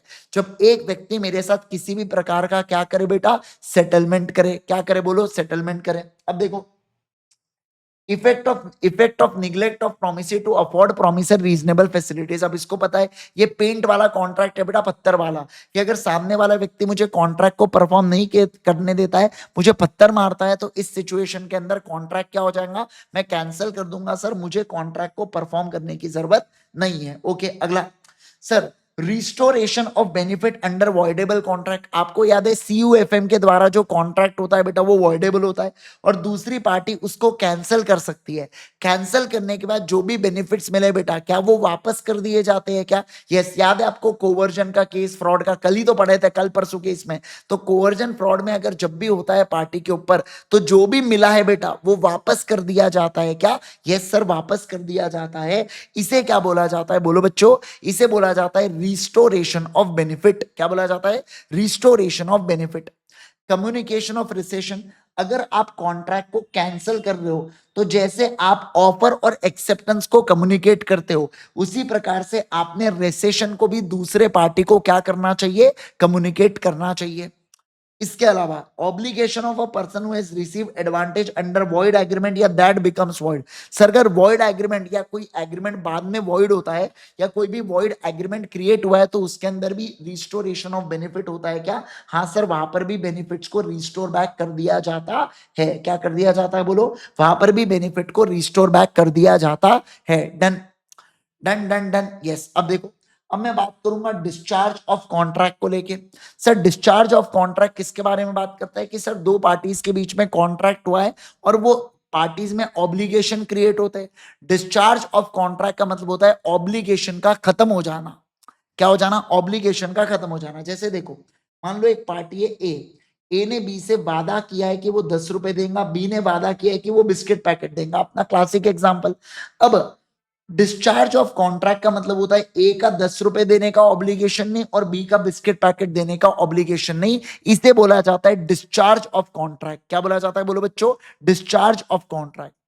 तो सर ये जो डिस्चार्ज ऑफ कॉन्ट्रैक्ट है ना, ये कब कब होता है? तो देखिए सर, सबसे पहला डिस्चार्ज बाय म्यूचुअल एग्रीमेंट, अभी अपन ने पढ़ा नोवेशन, रेसेशन, अल्ट्रेशन, रेमिशन के बारे में। सर दूसरा discharge of lapse of time, कि सर यहां पर अगर सामने वाला व्यक्ति जैसे 3 साल तक अगर आप कॉन्ट्रैक्ट को परफॉर्म नहीं करते हो तो कॉन्ट्रैक्ट क्या हो जाता है? डिस्चार्ज हो जाता है। सर कॉन्ट्रैक्ट और डिस्चार्ज हो सकता है बाय एक्चुअल या अटेम्प्टेड परफॉर्मेंस के द्वारा, या कभी कभार ऑपरेशन ऑफ लॉ, जैसे कि फॉर एग्जांपल मान लो आपने कोई पर्सनल नेचर का कॉन्ट्रैक्ट किया था और उसमें डेथ हो गई बेटा, पर्सनल कंसिडरेशन वाला कॉन्ट्रैक्ट, या सामने वाला व्यक्ति इंसॉल्वेंट हो गया, तो इस केस के अंदर भी कॉन्ट्रैक्ट डिस्चार्ज हो जाता है। या अब अगला, सर कॉन्ट्रैक्ट का आपने ब्रीच किया, मतलब आपने कॉन्ट्रैक्ट को परफॉर्म नहीं किया, तो इसमें भी कॉन्ट्रैक्ट डिस्चार्ज हो जाता है और दूसरी पार्टी कंपनसेशन क्लेम कर सकती है। Sir effect of neglect of the promise to afford reasonable facilities, इसमें वो पेंट वाला एग्जांपल बेटा, कि आप मेरे ऊपर पत्थर मार रहे हो, आप मुझे रीजनेबल फैसिलिटीज प्रोवाइड नहीं कर रहे हो पेंट करने के लिए, तो कॉन्ट्रैक्ट डिस्चार्ज हो जाएगा। या प्रोमिसी में वेव या रेमिट, ये आता है रेमिशन के बारे में। अभी मैंने एसबीआई वाला एग्जांपल आपको दिया था, 10 लाख की जगह 9 लाख रुपए पे करो या 12 लाख की जगह 9 लाख रुपए दो, तो रेमिशन हुआ, तो इसमें भी डिस्चार्ज ऑफ कॉन्ट्रैक्ट हुआ। इसके अलावा अब ये दो केसेस थोड़े से इंपॉर्टेंट है जो हटके हैं। ये सारे केसेस तो बेटा पूरे कॉपी कैट है, अभी तक पूरे ये पॉइंट्स अपन ने पढ़ लिए हैं। ये दो पॉइंट थोड़े हटके, उसमें भी ये पॉइंट अपना पढ़ा हुआ है, ये पॉइंट अपना बचा हुआ है। अब देखो क्या, discharge by impossibility of performance. Sir ये इम्पॉसिबिलिटी ऑफ परफॉर्मेंस का मतलब क्या होता है? सर अगर सुपर विनिंग इम्पॉसिबिलिटी होती है, मतलब जब कॉन्ट्रैक्ट बना तब वो वैलिड था, बट बाद में कुछ ऐसे सर्कमस्टांसेस हो गए जिसके कारण कॉन्ट्रैक्ट वॉइड हो गया। जिसके कारण कॉन्ट्रैक्ट क्या हो गया बोलो जल्दी से? जिसके कारण कॉन्ट्रैक्ट वॉइड हो गया। ठीक है, इसे बोला जाता है अनफोर्सिड चेंजेस इन लॉ। क्या बोला जाता है बोलो? इसे बोला जाता है चेंज इन लॉ। क्या कहा जाता है बोलो? चेंज इन लॉ इसे कहा जाता है। ओके सर, मतलब क्या? जैसे फॉर एग्जाम्पल मैंने आपके साथ कॉन्ट्रैक्ट किया कि मैं आपको 1 लाख पैकेट शैमल के बेचूंगा, दाने दाने में मिर्ची का स्वाद, और मान लो ये कॉन्ट्रैक्ट मैंने 2 को किया, 4 तारीख को आके मोदी जी बैन कर देते बेटा शैमल को बेचना, तो ये चेंज इन लॉ हुआ। तो सर इसके कारण अब कॉन्ट्रैक्ट को परफॉर्म करने की जरूरत नहीं है। या डिस्ट्रक्शन इन सब्जेक्ट मैटर, मैंने जब कॉन्ट्रैक्ट किया तब घोड़ा जिंदा था, बाद में घोड़ा मर गया, तो कॉन्ट्रैक्ट को परफॉर्म करने की जरूरत नहीं है। या non existence of particular state of things which was naturally contemplated by performing contract, जैसे पर्सनल इनकैपेसिटी या डेंजरस मैलेडी। जैसे मान लो वंशिका ने बेटा वंशिक से वादा किया कि मैं तुमसे शादी करूंगी, बाद में बेटा पता चलता है कि वंशिक का स्क्रू थोड़ा ढीला हो गया है, वो लोगों पर पत्थर मार रहा है, राह चलते लोगों के ऊपर पीछे भाग रहा है बेटा, समझना। तो ऐसे केस के अंदर डेंजरस मैलेडी हुआ, तो स्टेट ऑफ थिंग्स बदल गए, तो स्टेट ऑफ थिंग्स बदल गए तो ये भी क्या हो जाता है? वॉइड कॉन्ट्रैक्ट हो जाता है।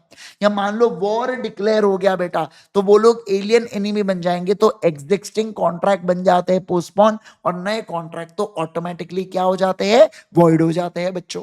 क्या हो जाते हैं बोलो बच्चों? वॉइड हो जाते हैं। समझ पा रहे हैं क्या बात को?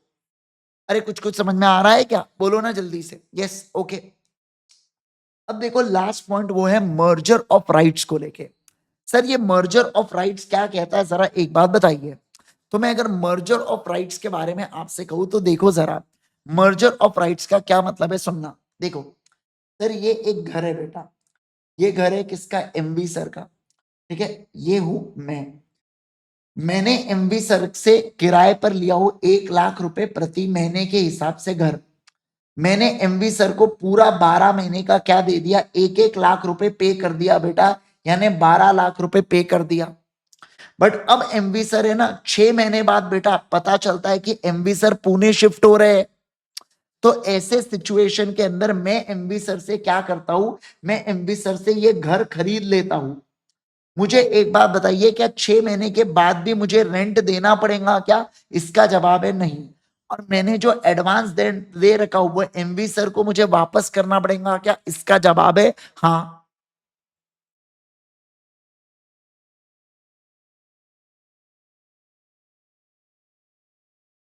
अब इसमें क्या हुआ? इसमें ये हुआ बेटा कि मेरा जो ओनरशिप का राइट है ना, जो मेरा ओनरशिप का राइट है, मेरा टेनेंसी का राइट उस ओनरशिप के राइट में मर्ज हो गया। क्या हो गया बोलो? मर्ज हो गया। मेरा ओनरशिप के राइट के अंदर टेनेंसी का राइट क्या हो गया? मर्ज हो गया। क्या हो गया? मर्ज हो गया। समझे क्या आप बात को? यस। तो इसका मतलब ये हुआ सर, ये वाली चीज होने के कारण, ये वाली चीज होने के कारण सर, ये जो चीज है ना, इसलिए बोला कि अब मुझे रेंट पे करने की जरूरत है क्या? नहीं। मतलब हमारा जो पुराना रेंट वाला कॉन्ट्रैक्ट है वो क्या हो जाएगा? डिस्चार्ज हो जाएगा। ऐसा। तो देखो, जब इंफीरियर और सुपीरियर राइट, छोटे राइट और बड़े राइट मर्ज होते हैं, तो उस केस के अंदर सर यहां पर पुराने कॉन्ट्रैक्ट को परफॉर्म करने की जरूरत नहीं होती है। और यहां पर आपका समाप्त होता है इंडियन कॉन्ट्रैक्ट एक्ट का यूनिट 4।